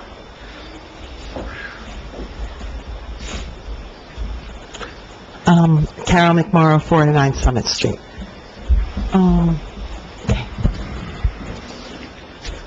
I just want to start off with the reorg meeting. I have to say, and when I came up to the microphone the first time, I came up and I wished the two of you the best of luck. I congratulated you. That's trying to work together. It's disappointing, but I will always do the right thing. It's disappointing when one person, and collectively, I'll just not only say myself, many people I see come up here and be really respectful to you guys, and you cannot extend that courtesy. Jimmy, I want to thank you for showing your civility in saying thank you to those of us that served. Debbie, Gloria, Ed, disappointing that you can't even, that you're that small, that you just can't say, hey, guys, thanks for serving, and we worked together for 3 years, we're on different parties, but you know what? Everybody worked hard, and we all want to do the right thing for the borough. It just is not a good reflection on you as people. Your reorg meeting was one of the biggest spectacles that I've ever witnessed, and I've seen a lot of council meetings. Ms. Savari, Ms. O, Mr. Aversa,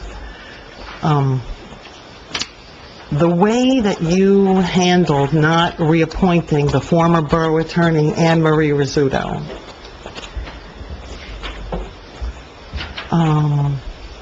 borough administrator, James Barbario, court clerk, Tony Saccone, and even going to the degree of not reappointing the nonpartisan members of the Recreation Advisory Board.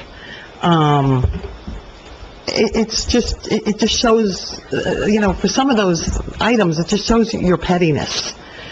The mayor's rights, which are in the borough code, it's on the League of Municipalities, it's on the borough website. He's got 30 days for a reappointment, and then after 30 days, you get to do what you want to do. You have majority. Just follow the rules. Everybody gets it, you won. You didn't win by a lot, but you won. And there's a lot of people that didn't vote for you, and you need to look at them too. And that's what I think some of these individuals coming up to the microphones are saying. You're right now supposed to be representing everybody, and you're not acting that way, okay?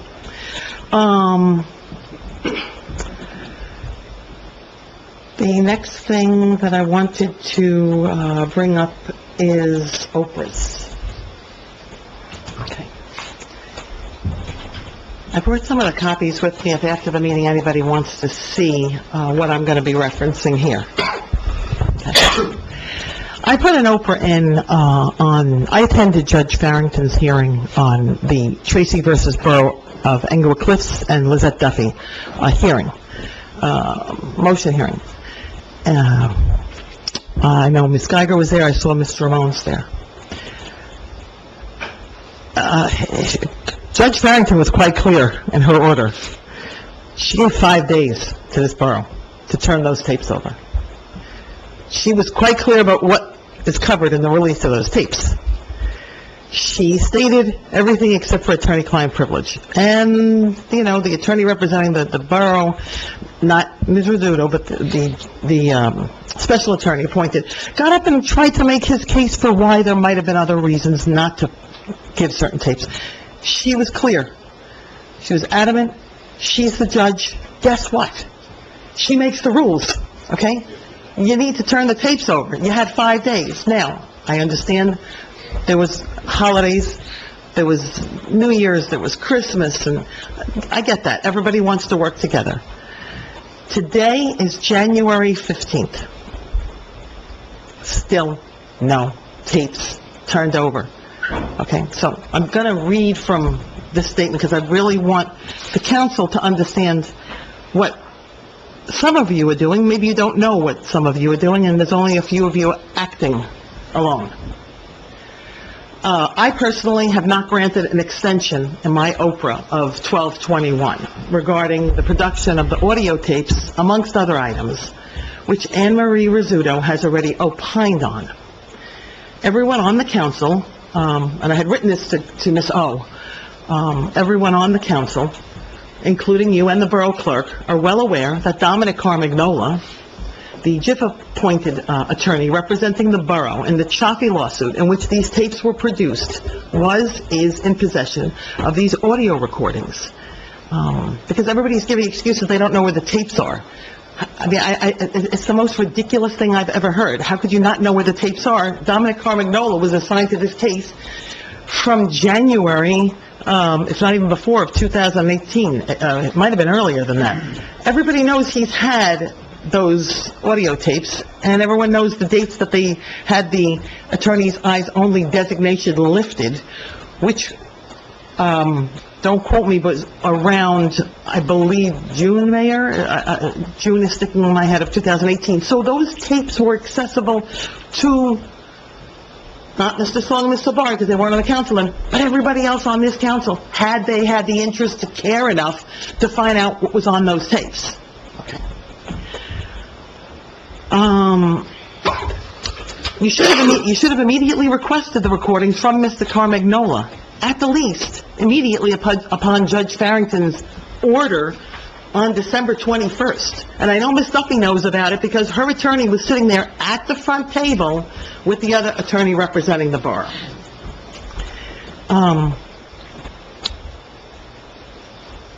So to say that you didn't know what the judge's order was, or didn't have a copy of the judge's order, which was part of my Oprah request, I was told she didn't have Ms. Duffy didn't have a copy of the judge's order. It's outrageous, and it's just insulting to everybody's intelligence here. The borough's actions, and those of the borough clerks, in my opinion, was reckless and negligent in the handling of the above matter. And I hope Mr. Tracy's lawyer, Justin Santagata, goes back to Judge Farrington, or maybe he's already gone back, I don't know, but I hope he goes back, and I hope he lets them know what you guys are doing.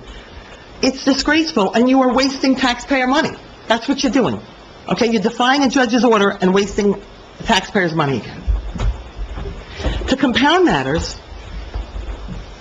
Al, I totally respect you, okay? I have respect for you. I ask you, just like the other gentleman, he left now, I don't know his name, but recuse when you need to recuse, okay? Recuse when you need to recuse. That's all I'm asking from you. When you have a conflict, and you do have some, you need to recuse. let me, please, you can respond at the end. Let me just No. address one of the things. No, I would really prefer if I can just make my statements and... The resident has the floor. The back, right. Let me just make my statements and then address at the end. Make the notes of whatever you'd like to address on. Okay, it just makes it easier, okay? We don't need any more litigation, and engaging in areas where you have conflicts, it just exposes the borough to the possibility of additional litigation, and it's better to err on the side of caution, in my opinion, on this. So to compound matters, you are now allowing Albert Wunsch to re-review the recordings, which Mr. Carmagnola has already designated, and trust me, it took him a long time to make these designations, because we all know how long we've been waiting, along with Anne Marie Rizzuto. Even though you are aware that Mr. Wunsch was representing Captain Brian Murphy on disciplinary matters as soon as, 9 days ago when he was appointed borough attorney. Emanating from Captain Murphy's conversations on these same tapes on several different matters that you're now asking Mr. Wunsch to review. I believe you have a conflict of interest on any of the tapes involving conversations with Captain Brian Murphy. Separately, I believe that the borough clerk is conflicted from handling these tapes given her conversations on them.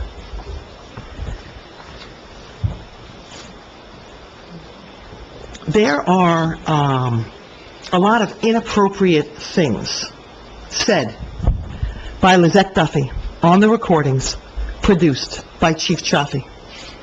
And once the borough complies with Judge Farrington's order, which they are late in doing so, the public will have the opportunity to hear everything that Borough Clerk Lizette Duffy said. I would like to remind everyone that at the time the recordings were made, that Lizette Duffy was also the administrator for the borough, along with being the borough clerk. As a borough clerk, Lizette Duffy is supposed to be non-partisan. I think we all know what non-partisan means. Especially given the fact that Ms. Duffy handles the Englewood Cliffs local elections for our residents. It is my opinion, after hearing all the conversations in the tapes that Lizette Duffy engaged in as administrator, borough clerk, that she is not acting in a nonpartisan manner. It is my opinion that it would be in the best interests of the residents of this town that Ms. Duffy be suspended immediately, pending a hearing on those conversations that took place. It is also my opinion that Borough Clerk Lizette Duffy would be conflicted in the handling of many of these audios under Oprah, given her conversations on these same audios. Council President O, how will you be handling this matter that has been brought to your attention? About what? About Lizette? About the conflicts that Lizette has having... Did you listen to the tapes? Can I answer them? No, excuse me, I would defer that to the borough attorney, and... She's not handling it. She doesn't have a copy of the tapes. There's only 2 copies of the tapes. I have both. Well, before you were here, I'm sorry? before you were appointed, Well, but hold on. You asked a question about her having a conflict. She's not handling the tapes. So the question's been answered. You got the answer with regards to tapes. Okay, about the... She absolutely positively walked over, was given a copy, and handed the entire packet unopened to me. I got a packet from Dominic Carmagnola. You asked the question about getting it from Dominic Carmagnola. Well, it took Dominic about 10 days to get it to me, okay, because I've been requesting it since day one. Anne Marie Rizzuto, who allegedly did the refining and the defining and the opining with regards to designations, didn't have a workable copy, which I don't... According to who? According to Anne Marie. But according to who's saying that? Anne Marie. Okay, but Anne Marie didn't say that to me, so to me it's hearsay. Everyone said it to me. She had gone to Mr. Carmagnola's Right, I'm not office going to- listen right. to them all. Listen, Emery did not have a workable copy. But she did listen to them all. Well, she didn't have it for me. okay. So I don't I'm know, not gonna- what story she's telling everybody, but the story she told me was it was not workable. The judge has a consent order, which extends the time to January 25th. So there is no problem with the court. Has the judge signed that order? I'm sorry? Has the judge signed that order? Well, the judge is not going to not sign a consent order. So the judge has not, All parties have signed it, the judge has not signed it. so. Okay, well, The judge is not. I appreciate that explanation. They're going to upset an apple cart with regards to the fact that all parties have agreed. But the judge, That's called a consent order. all right, but the judge has not signed it. I have the consent of Tracy's attorney, I have the consent of Lizette's attorney, I have the consent of all the attorneys involved. Mr. Wunsch, if I may just continue for a minute, and I appreciate the fact that you're sharing that you got that consent from Judge Barrington, we're not in violation of a court order. That does not, excuse you from your, responsibilities under Oprah. You have 7 business days. Okay, excuse me, if I may, okay. But Ms. Rizzuto, I have a copy here of the list of what she I have a provided. responsibility to the people of this town. Listen, I'm to just... make sure that the designations are correct. I work for the people, okay? I need to make sure that they are protected. As I said earlier, okay, I was handed the leaky bag. I am trying to keep from staining my suit, because ultimately, you're going to be paying my dry cleaning. So I don't want to have a stained suit. I want to make sure it's done right, and it's done perfect. And you know what? I have a tremendous amount of respect for you, and you know that. I know you do, I know you do. Because the thing is this, you've always been a perfectionist, okay? You've always been the type of person that in anything you've done, you've always tried to do your best. Thank you, I okay? appreciate that. And I've always said that, okay? I mean, people think I'm partisan or whatever the situation is. I respect people who do a good job. And maybe I don't agree with it, but I do know that your heart was always there. No, I truly appreciate that, and what did I say to you? I said, I'm asking you for the all opportunity all I to said do to my you... job correctly. But all I said to you, Alex, and I said, and I appreciate that, I mean, you know how my respect for you and your family is. When you need to recuse, just recuse. That is all that I am saying, and I am letting you know as someone who has listened to those tapes not more than once. There are issues on there that you will need to recuse from. I have taken an oath to serve the law and to serve the people. Mm-hmm. And I will never violate that. Well, there are very disturbing issues with conversations with Ms. Duffy, with Chief Chaffee, certain members of the police department. They are very, very disturbing. I have brought this up, and I am... obedient servant. Okay, well, but... I'm serving the law. I understand that, but what we have, and that's why I asked Ms. O, and I would like an answer to this question, have you listened to the tapes yet? No. Before Mr. Wunsch was appointed... Before the borough attorney was appointed, Correct. I did make 2 attempts to go to the borough hall. I had an appointment to sit with Anne Marie Rizzuto. The laptop that she was trying to play the recordings, it wasn't working. So I had attempted to make another appointment, and we had an appointment, but she canceled at the last minute on the day of. Well, I appreciate So- you attempting, but I'm saying, I know I asked Councilman Wood the last meeting, and Ms. O'Shea stated she did listen to them. So clearly, there were individuals that did somehow make that work. I am advising every member of this council to make it, you wrote me in your email, it's a top priority. I'm asking you all to immediately listen to what's on these tapes. Okay, it's outrageous. The people in this town deserve better. And people that have made incorrect decisions need to be held accountable. Otherwise, you're telling everyone it's okay to break the law. We have police officers, okay? I have the utmost of respect for Police Officer O'Shea, okay? He's hired to do a job. And if he sees someone breaking the law, we all know what he's supposed to do, right? Whether it's issue a ticket or whatever it is that he feels that they're not doing correctly. He can't say, oh, you know what? I'm gonna turn my head the other way, or you're not supposed to, and I'm sure he would never. I'm gonna turn the other way because I know who you are, or this. That's not how it works. It's not the real world. Okay? So I'm just saying, make it a priority. I'm asking that. Councilman Aversa. I'm gonna just, these are just statements at this point, Mr. Wunsch. Councilman Aversa and Borough Clerk Acting Administrator Duffy. Councilman Aversa, you continually engage in conversations and votes which involve Borough Clerk Lizette Duffy from the time that she was also the Borough Administrator.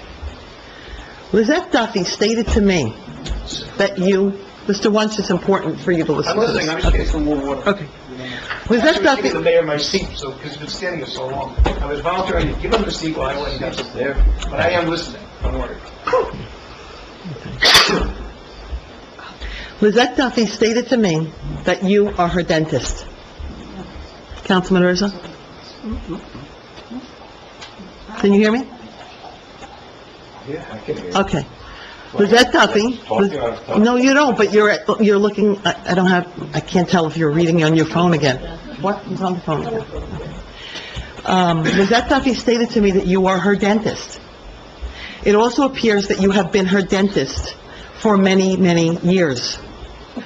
I would like to again remind you of the statute governing code of ethics for government officers or employees under jurisdiction of the local finance board, particularly under 40A:9-22.5, Code of Ethics for Local Government Officers or Employees under jurisdiction of the local finance board. Specifically under D&E, it states, "No local government officer or employee shall act in his official capacity in any matter where he, a member of his family, or a business organization in which he has an interest, has a direct or indirect financial or personal involvement that might reasonably be expected to impair his objectivity or independence of judgment." And E states, "No local government officer or employee shall undertake any employment or service, whether compensated or not, which might reasonably be expected to prejudice his independence of judgment and the exercise of his official duties." Mr. Wunsch, I'm bringing that to your attention of what was stated to me as well by Ms. Duffy, and I've witnessed Councilman Aversa repeatedly vote on matters involving the Borough Clerk Administrator's appointment, salaries, many things. And it appears that there's some violations here. I'm not going to engage. No, you don't have to engage. I just want to make something I'm not clear. gonna I don't engage. recall No, that's fine. discussing my medical history with anyone on the council. You didn't discuss your medical history. I did not state that. I I didn't stated that discuss- she stated, I'm not going to engage in this. That's fine. Okay. I'm just stating that. She absolutely did. She absolutely did. I don't recall ever bringing up any physicians, any dentists, any hairdressers. You mentioned it to me as well. You did. Okay, can we move on? this is not for a debate. I'm telling you a statement that was made. No. He keeps voting conflicts of interest. Okay. Ms. O, I also wrote to you about, the lack of responses that I was receiving from the Borough Clerk, Lizette Duffy, on emails that I wrote to her. And, she wrote back to me on behalf of that email. I wrote to you again, and I'm just asking if you can, when you can, to please look into that and get back to me. I appreciate it. On January 7th, I also made an Oprah request for copies of audio tapes requested by Lieutenant James Tracy in his Oprah to the Borough dated December 6, 2018, where Lieutenant Tracy states the following: "Please accept this email as an Oprah request for the PD. Please accept a copy of the following two audio, request a copy of the following two audio recordings which are on file at the police desk recorder. Number one, a phone call on December 1st, 2018 to the Englewood Cliffs PD main desk line from Anne Marie Rizzuto, the outgoing borough attorney." I don't know how he would know she's the outgoing borough attorney, but I guess he just knew she was the outgoing borough attorney. Directing William Hinkleman to send a group text message announcing a promotion eligibility. And then number 2, a phone call on December 1st, 2018, morning hours, from the Englewood Cliffs PD secondary line from Lieutenant William Hinkleman to Lieutenant David Hill, wherein Lieutenant Hinkleman questions the unusual order from Ms. Rizzuto and verifies the authority to send a text. And then Lieutenant Tracy, I guess he was just trying to be very helpful, stated to Ms. Duffy, "I can retrieve the files when ready." It appears from Lieutenant Tracy's Oprah request and language that he's already heard these 2 recordings on the police lines, and he even offers to retrieve the files and audio recordings for the borough clerk to fill his Oprah request. The odd part here is the response from the clerk in filling Lieutenant Tracy's Oprah. She writes, quote, "Please note, item number 2 recording was not found by the police department." My question to you is, Ms. Duffy, do you know what happened to this audio recording referenced in item number 2 and Lieutenant Tracy's Oprah request to you? Are you asking me? Yes. Sure. So I do not personally fill Oprah requests for the police department. I provide all Oprah requests having to do with the police department, to the police department, in this case, to the officer in charge, which is Lieutenant Hill. Okay? So when I provided him that Oprah, he provided me the 1 CD that they were able to record. I don't question the police department. Okay? I'm not asking you to question the police department. Excuse me, if I may finish, thank you. Well, I provided Lieutenant Tracy with the 1 audio CD that was given to me by the officer in charge, Lieutenant Hill. Okay. And that's what I stated, that they were not able to retrieve it. Okay, did you contact Lieutenant Tracy to see if he could find it? No, I did not. He offered to No, I retrieve it did for not. you? Well, no, that's actually something Officer Hill could have, Lieutenant Hill could have done. He But could you're have the contacted. clerk, you are in charge, you're the custodian of records. I You filled the responded- Oprah request. Right, I responded with what was given to me, which is responsive records. Okay, but in his Oprah request to you, he stated that the records exist. So I'm asking you again, and I put a follow-up Oprah request in, and you know that I have. If it doesn't exist, and the inference is there that it does exist, then there must have been a destruction of records document, because clearly someone, I don't know where it is anymore. According to Lieutenant Tracy's Oprah, the file exists. Thank you for bringing that up, and I'll discuss that tomorrow with Okay, the but officer in charge. Okay, I And sent if you it doesn't several exist- emails on this, and you ignored them. No, with You- Oprah, and I No, responded. you that ignored them for Oprah- 11 days, and that was why I No, reached out to It's not Councilman O. 11 days, it was 7 business days. No, it was excuse me. 11 days. And with Oprah, it's no Q&A, it's a response. It wasn't Q&A. I requested information through Oprah. You ignored me for 11 days. Okay. Okay? That's part of the lack of response to the emails, Ms. O, that I'm bringing to your attention. Affordable housing. As you are all aware, I was the Affordable Housing Liaison while on the council through October 1st, 2018. At the November 8th, 2018 meeting, Resolution 18-240 was passed by a majority vote entitled Creation of an Ad Hoc Committee Regarding Affordable Housing Litigation. In the resolution, number 4, it states, "The committee shall stay in effect until the litigation is terminated with many other enumerated responsibilities listed in the resolution." It's my understanding, under Robert's Rules of Order, and you can also read your own reorg minutes, that the standing committees and special committees are dissolved, and ad hoc committees are not, which means, my understanding is that the ad hoc committee is still in effect because they're created for special reasons to finish a responsibility of a sort, and they're not dissolved at the end of the year. That's how it was explained to me. I believe this happened once before when they were putting the fire sirens in the new ones. There was a special ad hoc committee created for that. So, if you could look into that, Mr. Wunsch, and see, like I said, I believe the ad hoc committee is still in effect.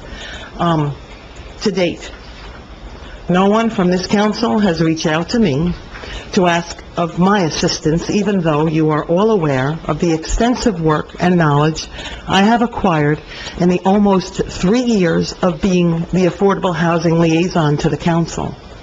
I truly believe by you not reaching out to me, given my experience, that you are doing a disservice to this town and to our residents. You need to put politics aside and do the right thing for the residents of Englewood Cliffs and work with all of us. I am here and willing to help and assist you. You say you are pulling the two resolutions, number 51 and 52, on the affordable housing until Mr. Serenian can attend a special meeting. I have to say that I find that troubling. I find it troubling because,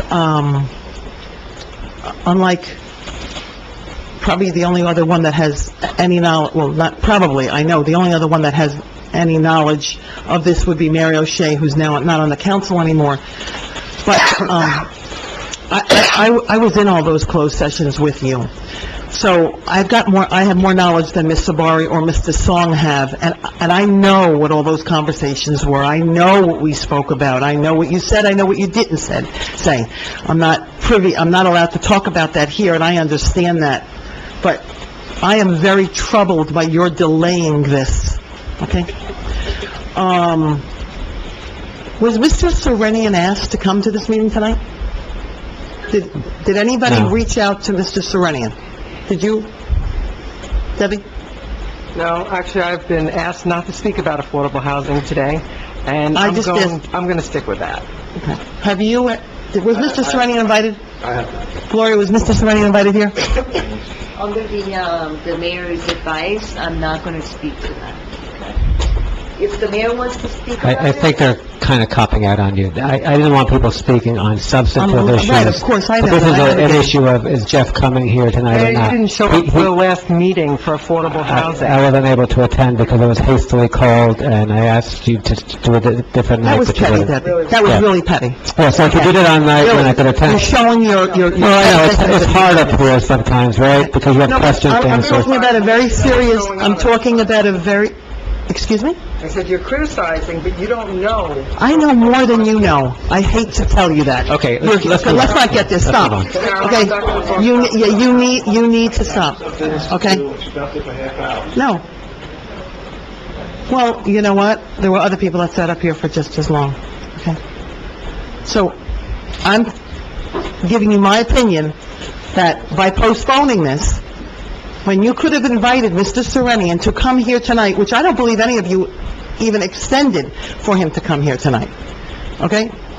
I did not speak to him, but I don't believe that you asked him to come here tonight. And if any of you really care, I know Mr. Bari was there, and Mr. Wu was there, Mr. Wunsch was there, that was some presentation he made. I'm disappointed. Every one of you should have come and sat in that office, that audience, and listened to the presentation that he made and that Mr. Mistretta made, okay?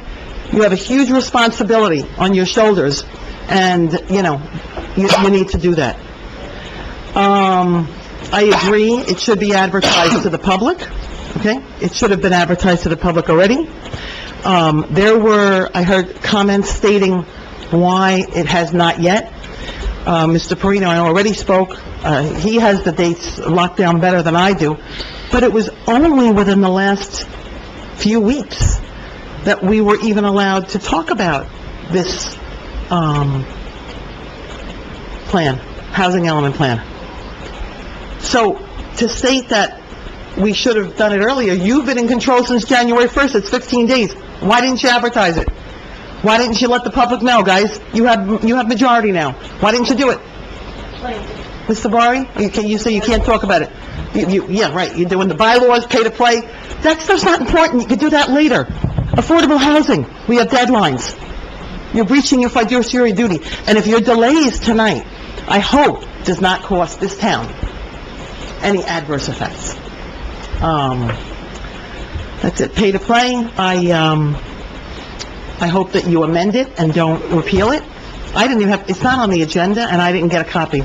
Again, I think what you guys don't understand is, you have the majority. You can do whatever you want, but you have to follow the laws, and you have to follow the rules.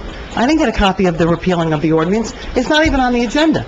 I didn't even know you were going to go through with it tonight. Another violation. Thank you, Mayor. Anybody else wishing to be heard? Katie, nothing? No? Open up to the press? Okay. Have a motion to close the public portion. Second. All in favor? Aye. Let's approve the claims. Payment of claims, Resolution 19-44, claims, listen up, guys. Listen up, guys.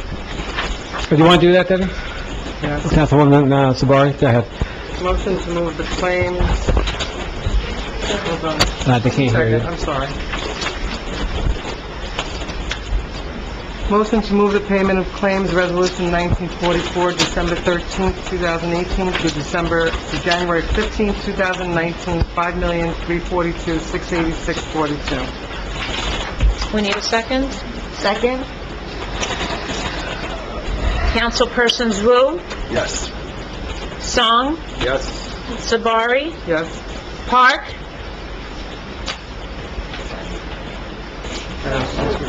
Okay, just go on. That's fine, just go on. Aversa. Yes. Aye. We're voting on the claims. Do you have the resolution? Yeah. Is that a yes or no? Ellen, can you speak louder, please? I'm just going to share the microphone. Okay. O? Yes. Did I call everyone? Yes. Okay. All right, next up is Resolution 2019-45. So this, hold on a second. This resolution, the way I had explained it is not the way it appears here. It was supposed to be a list of 3 individuals, myself, Chris Battaglia, and Lizette Duffy as Borough Clerk. Chris Battaglia, the CFO. Rather than requiring all 3 of our signatures on checks, other than payroll, it was supposed to be any 2 of the 3.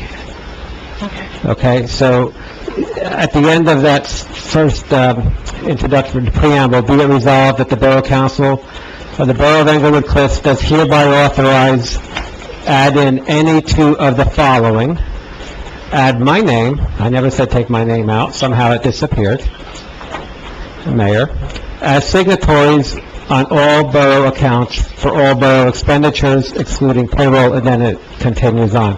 So that's the way that resolution was supposed to read. And I think as the head of the government, I should also be a signer. But somehow I got dropped. Okay, so can I have a motion? So moved. So we're just gonna have 2 names on it? I'll repeat everything again for Ed Aversa, who wasn't listening. I'm adding my name back, because it was deleted. So we're going to have, does hereby be resolved that the Borough Council of the Borough of Englewood Cliffs does hereby authorize, add in the words, any 2 of the following, and then you have 3 names. Kranjak, Battaglia, and Duffy. All right? Is that right? Okay. We need a second. Second? Councilpersons Wu? Yes, as amended. Right, thank you. Song? Yes. Sabari? Yes. Park? No. Aversa?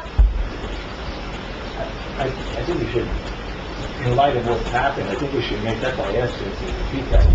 I don't think we should have 2 names. I think we need to be on it. Is the microphone on? It's on. In terms of what? Turn it towards you, maybe. So, it's, What you said in terms of what's happened, but we're voting, so... yeah, I know, but when I, so, in terms of your stamp, can't we put, The stamp problem was solved. I took my name off the stamp, so there's 2 names on there right now. If you need me, I have it. okay, if you need me, I'll come in and sign. But the issue here is I don't want my signature around Borough Hall without my my custody, so. I understand that, man. Can you put in, and or is that not, you don't want to do that? It's or. It's basically any two of the following. No, I mean with your name, like mayor and or council president? No, it's not, we're not doing it that way, because that's not the way it's been done in the past, historically. That's all I'm asking, because in the past historically, it's been 3 names, and I just want to, is it okay to do, that's what you're saying, 2 of the 3 names, is that acceptable? It's fine, our bank is fine with it. Okay. That's the question, thank you. Okay. So, did you change it? No, it's not a change, you voted yes. Okay, thank you. Oh? No. It passes. All right, so, Ed, you were a yes, correct? I said yes. All right. Okay, thank you. Resolution 46, authorize mayor to sign Governor's Municipal Drug Alliance. We need a motion. So moved. Second. Second? Councilpersons Wu, Yes. Song, Yes. Sabari, Park, Aversa, Yes. O. Yes. 47, authorized tax settlement, Palisades Property Management. Motion. Second. Second? Councilpersons Wu, Yes. Song, Yes. Sabari, Park, Aversa, Yes. O. Yes. 48, authorized order for fire hydrants. Yes. This, you approved this already, right? So, I mean, the fact that they've already... No, I haven't approved anything yet. So Liz wasn't given the permission to do the fire hydrant? No, I didn't No. tell him. No, I'm gonna find out tomorrow. Let me tell you what happened. The fire chief said it was fine. Okay. You know, I'm an authority on fire hydrants, so I defer to him, but the council has to approve it. Okay. And then we found out from our public Right, that- speaker, done it. so, So what's the protocol here? they'll ask forgiveness rather than permission at that point, I guess, I don't know. Do we vote yes? I think we should vote, Fired? we should vote yes, but reserve any rights maybe if they've already done it, I don't know. That's why I was asking. Need a motion? So moved. Second. Second? Councilpersons Wu, Yes. Song, Yes. Sabari, Yes. Park, Aversa, Yes. O. Yes. 49, tonnage grant application. Need a motion? So moved. Second. Second? Councilpersons Wu, Yes. Song, Yes. Sabari, Yes. Park, Aversa, Yes. O. Yes. 50, reimbursement certificate, tax reimbursement certificate. Motion? So moved? Second. Second. Councilpersons Wu, Yes. Song, Yes. Sabari, Yes. Park, Aversa, Yes. O. Yes. Point of order, Mayor? Yes. I would like to make a motion to adopt the amendments to the bylaws, the first reading today. Can you, look, I practice law, and whenever we amend anything, what we do is we take the old version and we mark it with the additions and deletions. In the new version, we call it a red line version, so we could all see what was added, what was deleted. You, as the public, deserve to have that right as well. I, as mayor, am watching my powers get usurped by these folks here, because they're not respecting the law that I quoted earlier. I don't have the red line version myself. I don't have it for you. I received this at about 9 p.m. Look, it's unprofessional, it's shoddy, it's all of the above. I don't support any changes. They're trying to limit your free speech. I just think it's a reflection on you, if you're actually moving this in without, I made a motion. without redlining. I second. There's a second. Well, there's a second, but I'm just saying that it's a reflection on you, and remember what I said earlier? Don't try to steal someone's power. Remember that. Okay,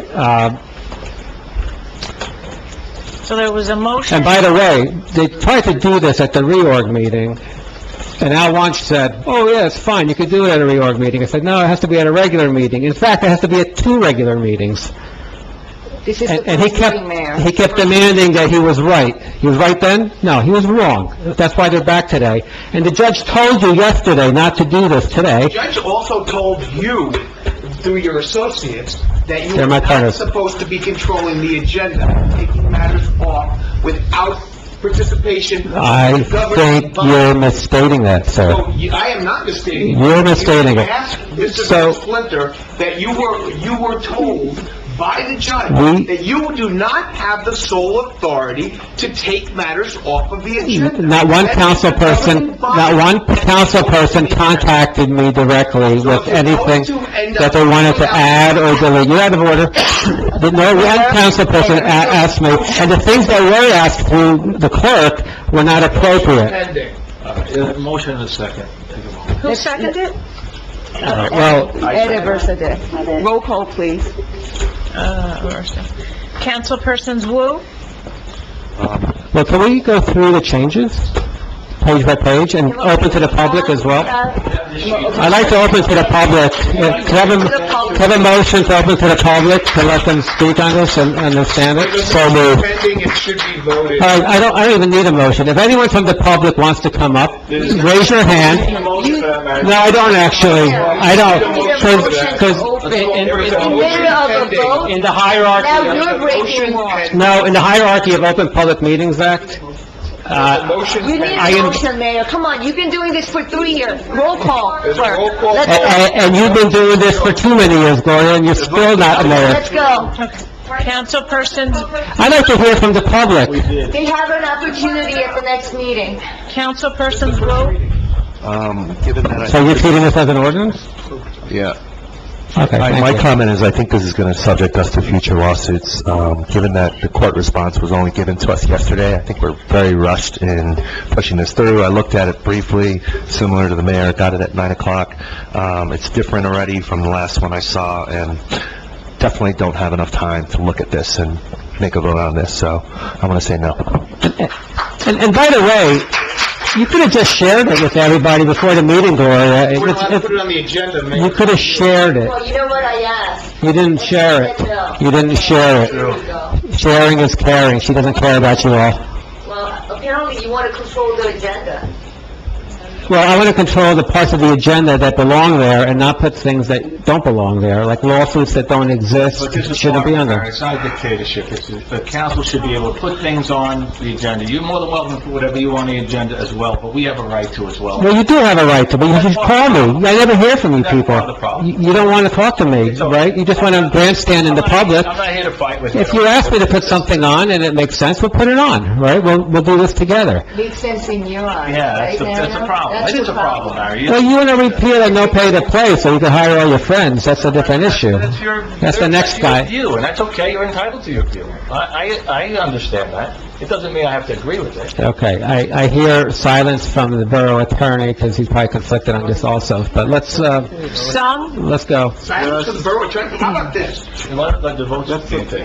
Sabari, Let's get back at it. I'm going to vote yes. These bylaws, actually, we did take into account, we do believe Thank you that so we had much. the right to institute new bylaws without having 2 meetings. But for the sake... You know you're wrong on that. Can you please... You know you're wrong. You have to have 2 meetings. Can you let me finish? Well, I want you to make sense when you speak. Mayor, so, okay, in the hopes of avoiding litigation and listening to what the judge had to say, we amended what we originally had put out there to put your powers back in place, Mayor, and in fact, to just try to restore civility to the meetings. So as far as our agenda... We had a very civil meeting today. Our agenda committee, which we're proposing in here, is not to not allow things to get on the agenda. Everybody will be able to put what they want on the agenda, and it will be voted on. It's not about taking away anybody's power. It's about trying to restore some civility to the way the meetings are run. That was always the intent, and I'm sorry if that's not the way it was taken. So we are, under the advisement of what I heard, we made some changes. And I think these changes do, in fact, give the mayor back the power that he feels was taken away. So I am going to vote yes, and I suggest it was handed out to the residents, that you read it, and come back in February, and if you still have concerns with what we've done, you should voice them, because I do want to hear them. So we are trying to do the right thing. For the public, they're taking away your voice. They're putting you back where you were for 42 years in a political mob controlling this town. They're putting you back in those shackles, everybody. They don't want to hear from you, they don't want to give you an opportunity to hear from you, and they're going to continue doing this. It's going to get worse, everybody, because that's how these people behave. It will never be good. Okay? Councilwoman Park? Yeah. Aversa? Oh, yeah. Oh? Yes. Okay, the public hearing for the Ah. second reading, The taste of power, Gloria. February 13th. It's like blood in the water. It's good, right? Okay.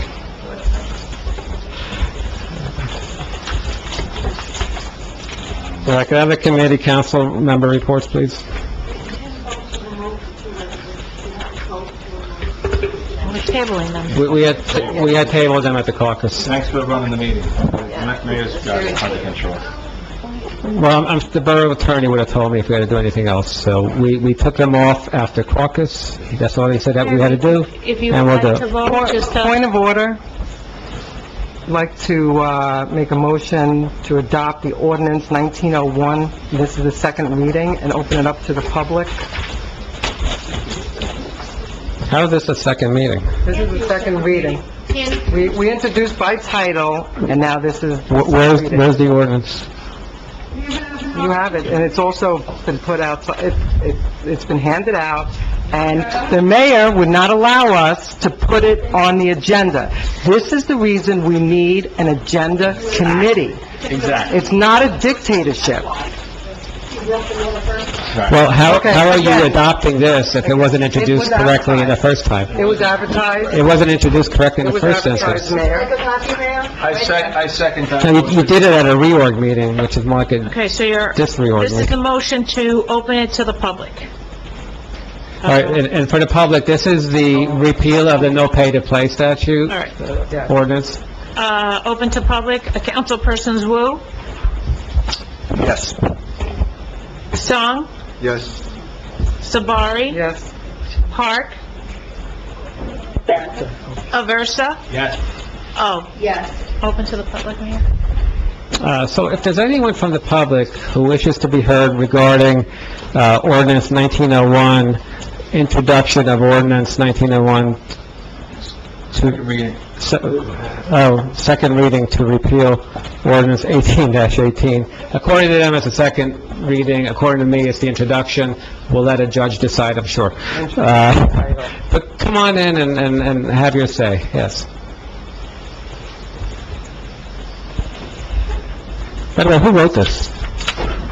Lauren Eastwood, Who wrote this? Four Wheeler You wrote it? Drive. Hold on a second. Who wrote this? Who typed it? No one wants to take, it just showed up? Come on, stand behind your work. Who wrote this?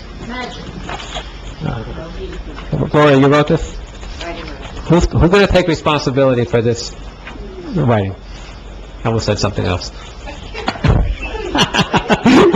Did you write it, counsel? No? I already told you the answer. You didn't write it, Gloria didn't write it. Ed, did you write it? I did not write it. No. William, did you write this? No. Jimmy, you write it? No. Deborah? Did you? It was written at... Spartacus? Did you write it, Deborah? No. What was that? Did you write it? No. Okay, so this is the ordinance that showed up tonight at 9 o'clock. Apparently it just showed up out of thin air. Get used to it, because a lot of things are going to show up out of thin air, everybody. No one's willing to stand behind it. It's okay, we'll have fun with this later.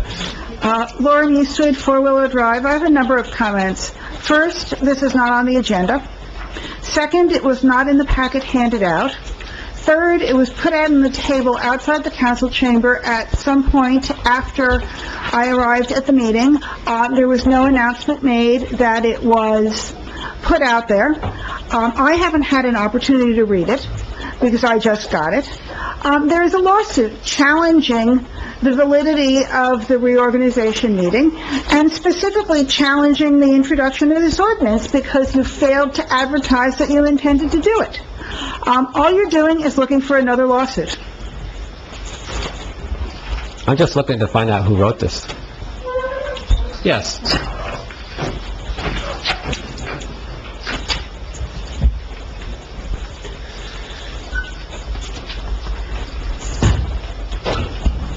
Carol McMorro, 49 Summer Street. All joking aside, I don't find this to be funny at all. I'd like to know who wrote this. You cannot do what... Our borough council says he did not. I do not, really, I don't find this amusing at all. Someone up on that dais needs to take responsibility for who wrote a borough ordinance that you're looking to pass as borough law. Who wrote the ordinance that you're saying was, before we even get to that part, I heard Mr. Barry say this was advertised in the newspapers. Did I hear you say this? It was. Okay, so who authorized the clerk? Who instructed the clerk to advertise this? Ms. Duffy, who instructed you to advertise this? It was a first reading. I always advertise whenever there's a first reading. The question is who, person? No, I advertised You were at the reorg meeting. Correct. Okay. You heard the numerous statements from members of the public as to the validity, as to whether or not you were allowed to introduce an ordinance at a reorg. You have been an administrator. You're a borough clerk. You now are, again, a part-time administrator. You should know the law of the difference between special meetings and regular meetings, and when you can, excuse me, will you advertise the reorg meeting, did you put, was this in the reorg meeting? No. So then you know you can't, that can't be a first reading. There was an introduction by title at the reorganization That's meeting. a special meeting, you cannot do that, Ms. Duffy, you know you There can't do was a it. vote, and I put it in the newspaper, you know because it- it was also advised at the But reorganization you know you meeting. can't do this. It's no You're different. you're being participatory in another lawsuit that's going to happen against this town. All right. I Okay? disagree, Okay, but that's- I accept well, your... Okay, well, look into that. Because I know it was brought up at the reorg as to the validity of the introduction there. Has anybody done any research since the reorg as to the validity of its introduction? Has any of you? You got 3 lawyers up here, not counting the mayor. I wasn't even referencing you. Well, I didn't hear the question. I'm sorry. Did anyone do any research into the validity of allowing this to have had a first reading at a special meeting of a reorg that was not advertised? Has anyone done the research and looking into that? I did. No, Mayor, please. It's not valid. Reorg is not a special meeting. Yes, it absolutely is. It is, the judge said so It yesterday. is. The judge said it, yeah. The judge actually It's a said that special meeting. yesterday. It's a reorg. It's a It's not a special, regular Special meeting. but it's a special meeting. It is a special meeting. Did anyone do the research from the reorg? Has anyone up there? Because that was on your list of things to look into as to whether or not you could. That's number 1. Number 2, so now we have an ordinance that no one up there is taking credit for writing, yet you're going to vote on something that you don't even know who wrote it? Are you guys a joke or what? You can't be really council people. You know who wrote every ordinance you've ever... Yes, we do, actually. They had Clark yelling in the background that we all wrote it. So now, somebody's lying up here, I never because all of you just know said... who writes This is like the Englewood Spartacus moment, right? We all wrote it. Clark is yelling All right, in the look, background. hold on a second. Mr. Wunsch, Pretty simple. you could advise the council appropriately right now that this should be an introduction, and then you could pass it later. And save yourself a lot of trouble. It's, You're an attorney. You should be able to opine. there is a there is a motion that is pending. I do not have the ability to... Yes, you do. Yes, you do. You could take a position. It's the public... All right, well, let me ask you a question then. Is this a valid, public hearing on a ordinance? Is this valid? Is what valid? What you're doing right now, you're saying it was introduced at the reorg. Correct. Was that valid? By title. Was that valid? I'm gonna rely on your legal advice, okay? What did the judge... This is your legal opinion, okay? Forget about history and all the history that you know. This is a legal opinion. Was it validly introduced at the reorg meeting? Let's hear what the judge has to say. I mean, you were there at the hearing, Al, so what, did the judge say that the reorg is a special meeting or a regular meeting? The judge said that the reorg is not considered a regular meeting. Okay, then it was illegal. Finally, we've been saying it all along. So, Lou, can you rescind I know it's the right time to call the motion. We call the motion. We can do that. We call the motion, Rescind your motion. right? And we'll, It's not illegal, it may be improper, it's not. No, what you Well, guys, Ellen, I don't know if you heard her say it. She just said it's not illegal. It may be improper, though. I mean, that makes what you it... guys need to... So thank you, Carol. Okay. But no one... But no what one you need moved to it. do is admit that you did it incorrectly before. That's number one. But number two is, I'm asking you again, who wrote this ordinance that you are voting? Who wrote it? Mayor, please. No, it does matter. it doesn't matter to us. It doesn't matter. Because I told you So wait a second. I never know who writes any of our ordinances up, yet I... It's supposed to be the borough attorney. Our borough attorney, since I've been mayor, our borough attorney has always written That is not ordinances. necessarily true. I have never heard... Well, it may not necessarily be true, but since I've been mayor, every resolution and every Okay, ordinance cut has out, been written respectfully, by the Al. attorney. If the borough attorney didn't write it, and I can understand that, what you're saying, but then somebody on the council needs to take ownership that they wrote it, that's all. But none of you are saying you wrote it, so where did it appear from? Did it just drop from the sky and fall into everybody's lap? It was actually introduced the last time with regards to where it came from. They had a discussion on it, it's been changed. I cannot state that I did it, I didn't do it. I appreciate your But honesty. I did also, as I had sworn I would do, honestly reveal to the governing body and also to the spectators here and the people that the judge claimed that, and I don't necessarily say I agree with that disposition, but she said that her feeling was it was not a regular meeting, and that it had to be specifically stated it was a regular meeting. And that's what many of us were trying to explain to all of you before, and you were adamant and pushing forward with an agenda that was breaking the law. And each one of you broke the law at that reorg meeting. With regards to the bylaws, okay, it is true that in the beginning of that meeting, we moved to adopt the bylaws for the preceding year and go forward. So that could, in and of itself, open a door to possibly amend it. That is the position that was taken originally. We were in front of a judge. I was there with two of his attorneys, okay? And the judge said that, in her opinion, it was not a special meeting. I have to tell you, quite frankly, I did not agree with that, okay? But I'm not going to say that my opinion trumps that of she's a very judge. learned member of the judiciary. And Judge Fisher is an excellent judge, and I respect what she has to say. I understand that. No, I happen to agree with what she was saying. But I mean, I have no problem with this But being... this was written by somebody we consulted with, it's not... I know, but All right, well, here's the thing. Mayor, you must... We're going to wrap it up, because I think we're going to... I understand, go but as a backwards here. public, we have a right to know who you are taking legal advice. I commend Mr. Wunsch for being honest and saying, he didn't write this, okay? Okay, he didn't write it, no problem. Who wrote it? If you're getting advice from a different attorney other than the borough attorney, you need to just tell the truth to the residents in this town who you're taking advice from, because that advice, if incorrect, is getting everybody sued. You've already been sued twice. You're in office 2 weeks. If we're going to be looking at it from the standpoint of the verbiage that's in this, I have no problem with the way it is presented. I have no problem You might not like it, Carol. I'm not saying that. Don't start, Al, that's not the point here. The point is, What's the point? The way it's the written, point that's what is, the question is. this popped out of nowhere. It landed in the back desk. It's not on the, we've made our point, okay? Okay, here's the thing, Tell the everybody. truth or you're taking All our right. advice. Here's the thing. Trying to get us all. Are we going to, So don't worry. Still open to the public. are we still doing this? I'd like to hear what the rest of the public has. All right, all right, so I'll be with you in a second. Here's the thing, folks. Councilwoman O, if you want to be a leader, you have to stand up and lead, which means telling people what the facts are, who wrote a document. It's a simple thing. Who wrote the document?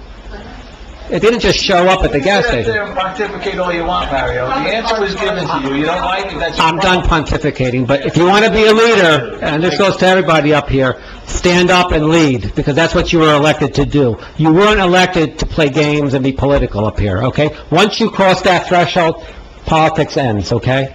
Well, All right, then next. let's move forward with it. Anybody else? Yes. Why didn't we take the woman who hasn't spoken?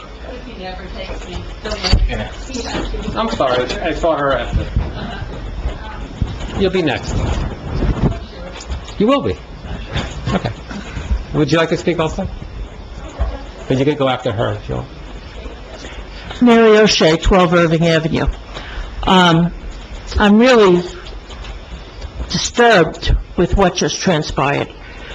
And, you know, we have 7 elected officials, counting Ellen on the phone, and the mayor. We have an employee, we have an appointed attorney. And we have basically a shadow government running the town from behind the scenes, drawing up ordinances and bylaws and everything else, which Mrs. Tavari said we put together. We, I don't know who the we is, but apparently there's a shadow government giving you guys instruction, and it's really, really bad. You know, like they talk about, you know, like the Wizard of Oz, the wizard was behind the curtain. Who's behind the curtain pulling the strings here? Okay?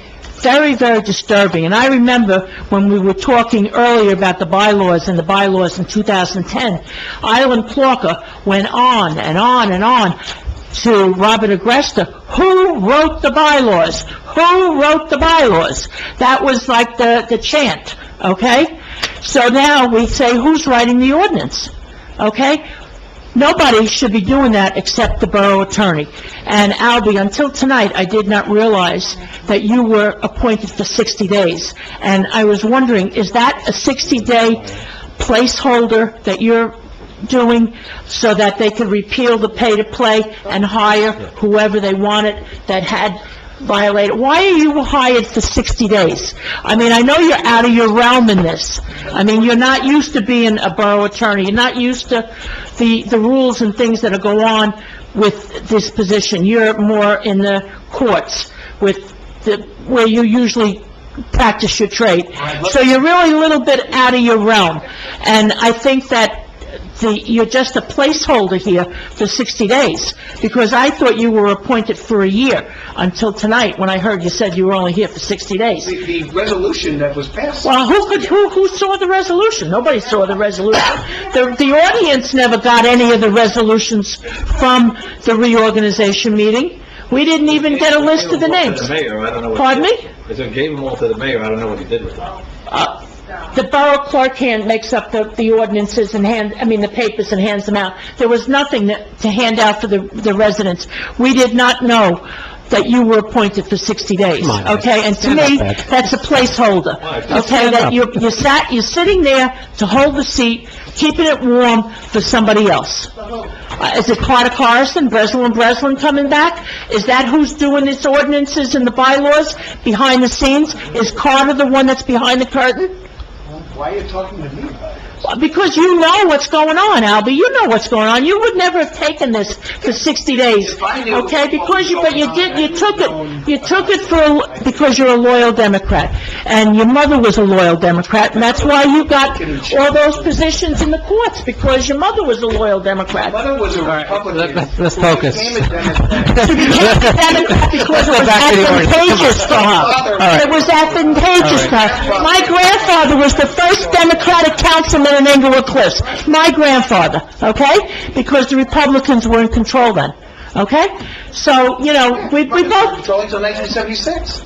What? There was the Republicans... I know, Stagnetti, when the Democrats take credit for the $1 million mile, the $1 trillion mile, Stagnetti brought all that in. It's only on this ordinance. I don't care, it's tomorrow already. I had a meeting that, I had a rule, you have to end each meeting in the day it started, and we're about to break that rule. Councilwoman O, did any attorney at Breslin write this ordinance? No, absolutely. Okay, it's on the record. You know what, Mayor? Yes. In the back row there. Yeah. Oh, so I can speak? Yeah, sure.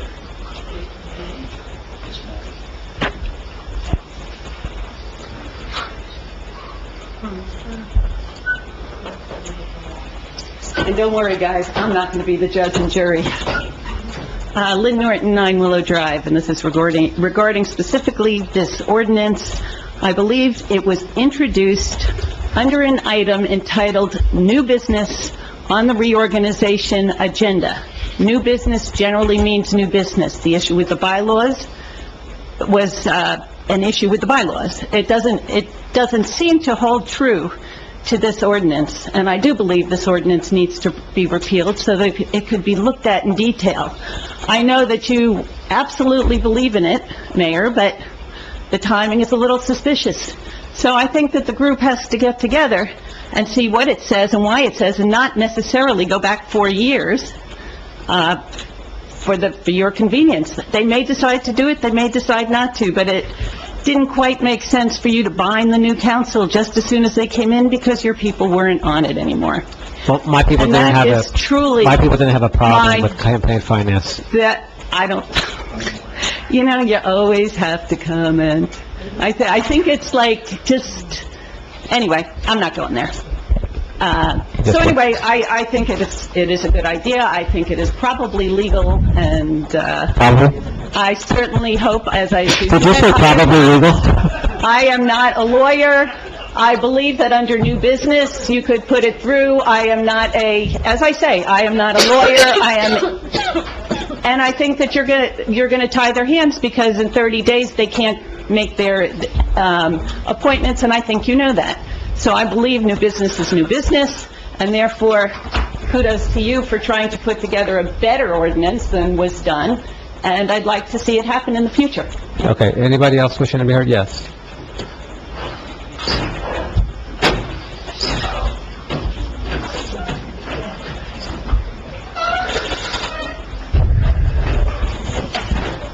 Maria Valari, 45 Jane Drive. So when I was on the Board of Health, I had a complaint about a lady on the street, I won't go into names and addresses, of somebody complaining about her pool cover, and I'm sorry, you can only speak to the ordinance. Oh, okay. Yeah. Oh, okay. Yeah, sorry. Well, this is in reference to the ordinance. Okay. This is my point about the ordinance. And this lady was very upset, and she asked me how can I get the information on who called? And so, since I was new there and nobody was really helping me, I reached out to Mr. Carter Carson, who was the attorney at the time. And he sent me a letter, not an email, not a phone call. He sent me a letter on his letterhead saying that I absolutely had the right to give that information to that resident, because it was a public phone call, and it was public whatever, and so I sent it over to Ms. Duffy to have her fill it. She immediately sent me back an email saying that, according to her interpretation of the laws, that would cause issues between neighbors if she were to reveal who this person was. I immediately sent an email to Carter Carson, who's the attorney. I'm thinking, who knows best? He's the attorney. And after I think he waited 2 days, and maybe discussions or whatever, I'm just assuming, I'm not saying it happened, he sent me back, he called me and said, I didn't quite understand it right, and therefore, you're not allowed to release that name. All I want to say is that an attorney who's representing the town, who gets a question, should have been able to know the law 100% and not let Ms. Duffy confuse things about not releasing those names. I know the names are released all the time, information is released all the time, and this resident was very, very upset. This is what it has to do with. How can you not know who wrote this? This scares me. Who wrote it? I'm serious. Did you write it? I have an answer for you. Yeah. Ms. Dillon. Who wrote it? So before when the mayor, waved the sheet and who typed this up? I didn't type this, so I said I didn't type this up. At the last reorg, the ordinance, when it was introduced, I had written this. Oh, well, why didn't you say so before? You know why? Because he asked me who wrote this. I didn't write this. I didn't type this up. So my question is to Ms. Duffy. Well, that's Who what's playing sent you games this? for you. How did Ms. Duffy get She this? got a copy at the last meeting. Of this Of exact... the ordinance. I never got that. Come on, man. You know what? Miss O, you're an attorney, with all due respect, that's a really nice cry for a state. You should have said that to begin with. None of you owned up to it, and this scares me more than anything else right now. Shame on all of you for not owning up to it. Yeah, sure. You don't want to hear what I have to say? All right, as long as we're open to the public. All right, Ms. Geiger, thank you.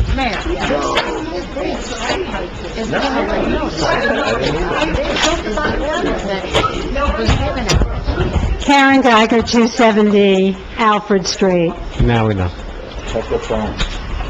I must be living in an alternate universe. I attended the reorganization meeting. At the reorganization meeting, it was clearly stated by this council that Lizette Duffy would be the acting borough administrator when James Barbario was terminated. It was also clearly stated by this council that Albert Wunsch would be the acting borough attorney until a permanent replacement could be appointed. It was stated as part of the appointment process in full public session. Fine. You just talked about it. Now, we're going on with the ordinance. Stop. Let her speak. With the ordinance. The ordinance was introduced at the reorg meeting under new business. It was introduced by title. I have sat here for 5 years hearing ordinances introduced by title with absolutely no explanation of them other than the fact that this will do X, an ordinance for Y. Nothing more was offered to the public.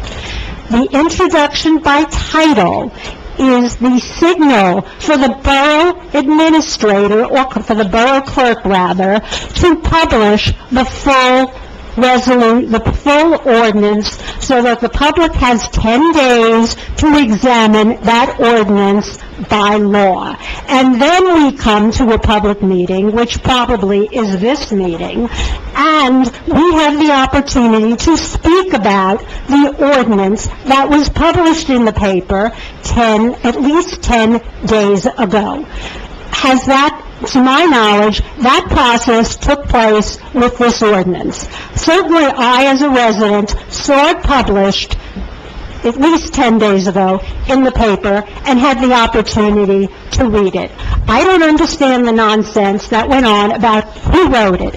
The ordinance by title was introduced. A piece of paper was given, which Ms. O says she gave to the borough clerk to publish. That is the ordinance that appeared during the recess of this body, between the caucus meeting and the regular meeting, at the rear of the room where we get copies of the agenda. It was available in multiple copies, and we were all told we could get it. Many of us went there. Perhaps not all did, perhaps not all were listening, but I certainly heard it and I went there to obtain my copy, which I have.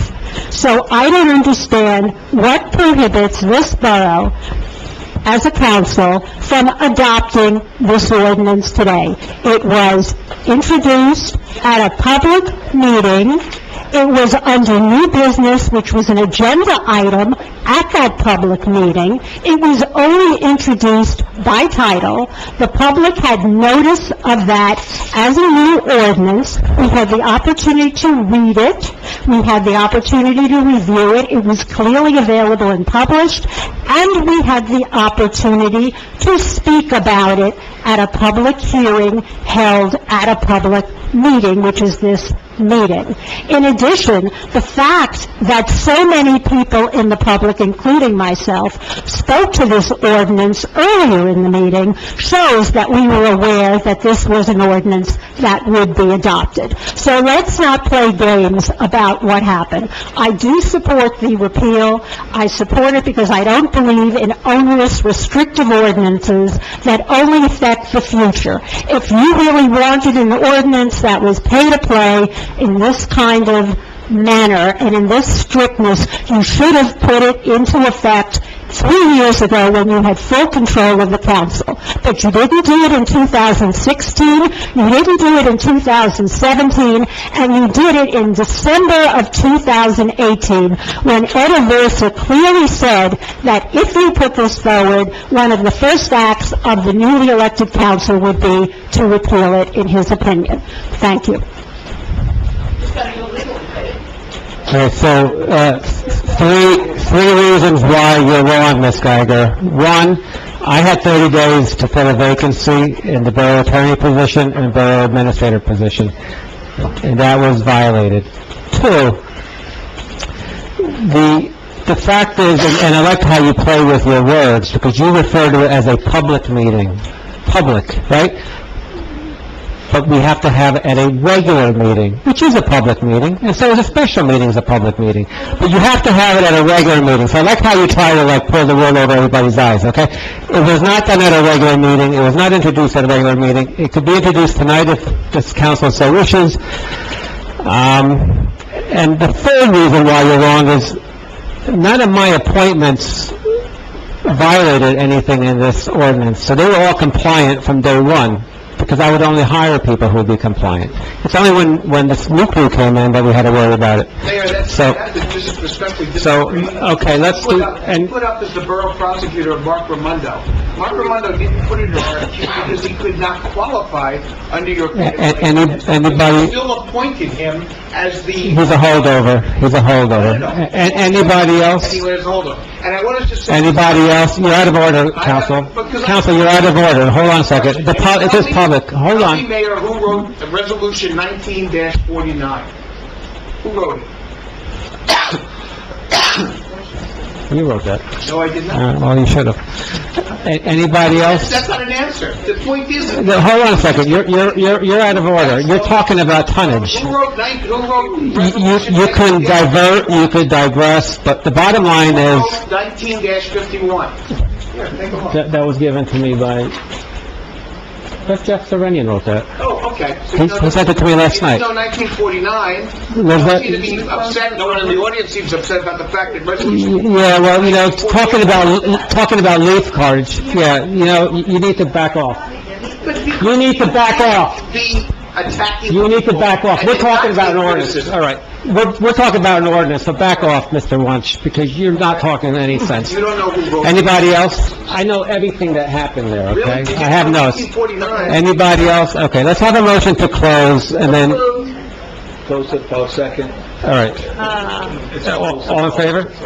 All right, so here's the deal. You could introduce this ordinance tonight if you want, but you can't approve it according to Mr. Wunsch, okay? So we need to, I guess, rescind the motion that was made. Is that correct, Al? So there's a motion made? It was rescinded? No, there was a motion to open to the public Right. and to close. Right, so we did that. Right, there hasn't been a motion to... Okay, so if you want to introduce it, you could introduce it, but otherwise we need to get out of here. It's late. I'm not saying... All right, so can I have a motion to adjourn? No. No. There is a motion out there. I think Debbie made that motion. She made a motion to open to the public. Wasn't there a motion? There was a motion to open to the public by Sabari and a second by Aversa. And then we closed. No, we closed. And what we learned during the public was that it was not introduced properly at the reorg. So we need to introduce it tonight if you want. I don't know, when I looked at the state guidelines, nothing there said that it had to be introduced at a regular meeting. The judge was talking about the bylaws. I'm not talking about the bylaws. The bylaws will It's be an over ordinance. 2 meetings. It's an ordinance. At the reorg, we introduced it by title, which is the reason why I made the motion. And I'm going to make a motion now to adopt the ordinance 1901, because I do think that it was done correctly. Roll call. The motion is on the floor. And a second. By I got a Aversa. second. Councilpersons Wu, Wait, why don't you get a legal opinion here? Can they do You know this? what, there is a, Can they do motion and a this? second. They certainly they are a august governing body, and this is what they want to do. No. As a lawyer, as an attorney advising the borough, I've given my opinion already. your opinion was that you can't do this tonight. The opinion was that you cannot. That the judge said that she was not comfortable with it as to the bylaws. As to the There was bylaws. nothing brought up about the pay-to-play when we were in front of the judge. But it's the same, it's the same issue. When we were in front of the judge. It's the same issue. I also be at a said that regular I'm not meeting. necessarily comfortable with that, but that's not... Okay, can we take the vote? Councilpersons Wu, I'm not a lawyer, but the word conflict was used like 100 times this meeting. And this ordinance is to take care of those issues. I'm open to having this ordinance changed, but having an ordinance of some sort for pay-to-play. So I'm going to vote no. Sung, My vote is I'll abstain, but I do favor this ordinance, but I'm just a little confused, and I'll just abstain for tonight. I'm going to vote yes. Sabari, Park, Yeah. Aversa, Yes. O, Yes. 4 yeses, Mayor. Okay, so y'all just violated the law. So do people want to stay, or do you want to In adjourn? place in December. Are you guys done? I think it's time to adjourn. I think it's time to adjourn. Okay, no committee reports, Mayor? Let's do them next time. Update. Have a motion to adjourn? Second. All in favor? Aye.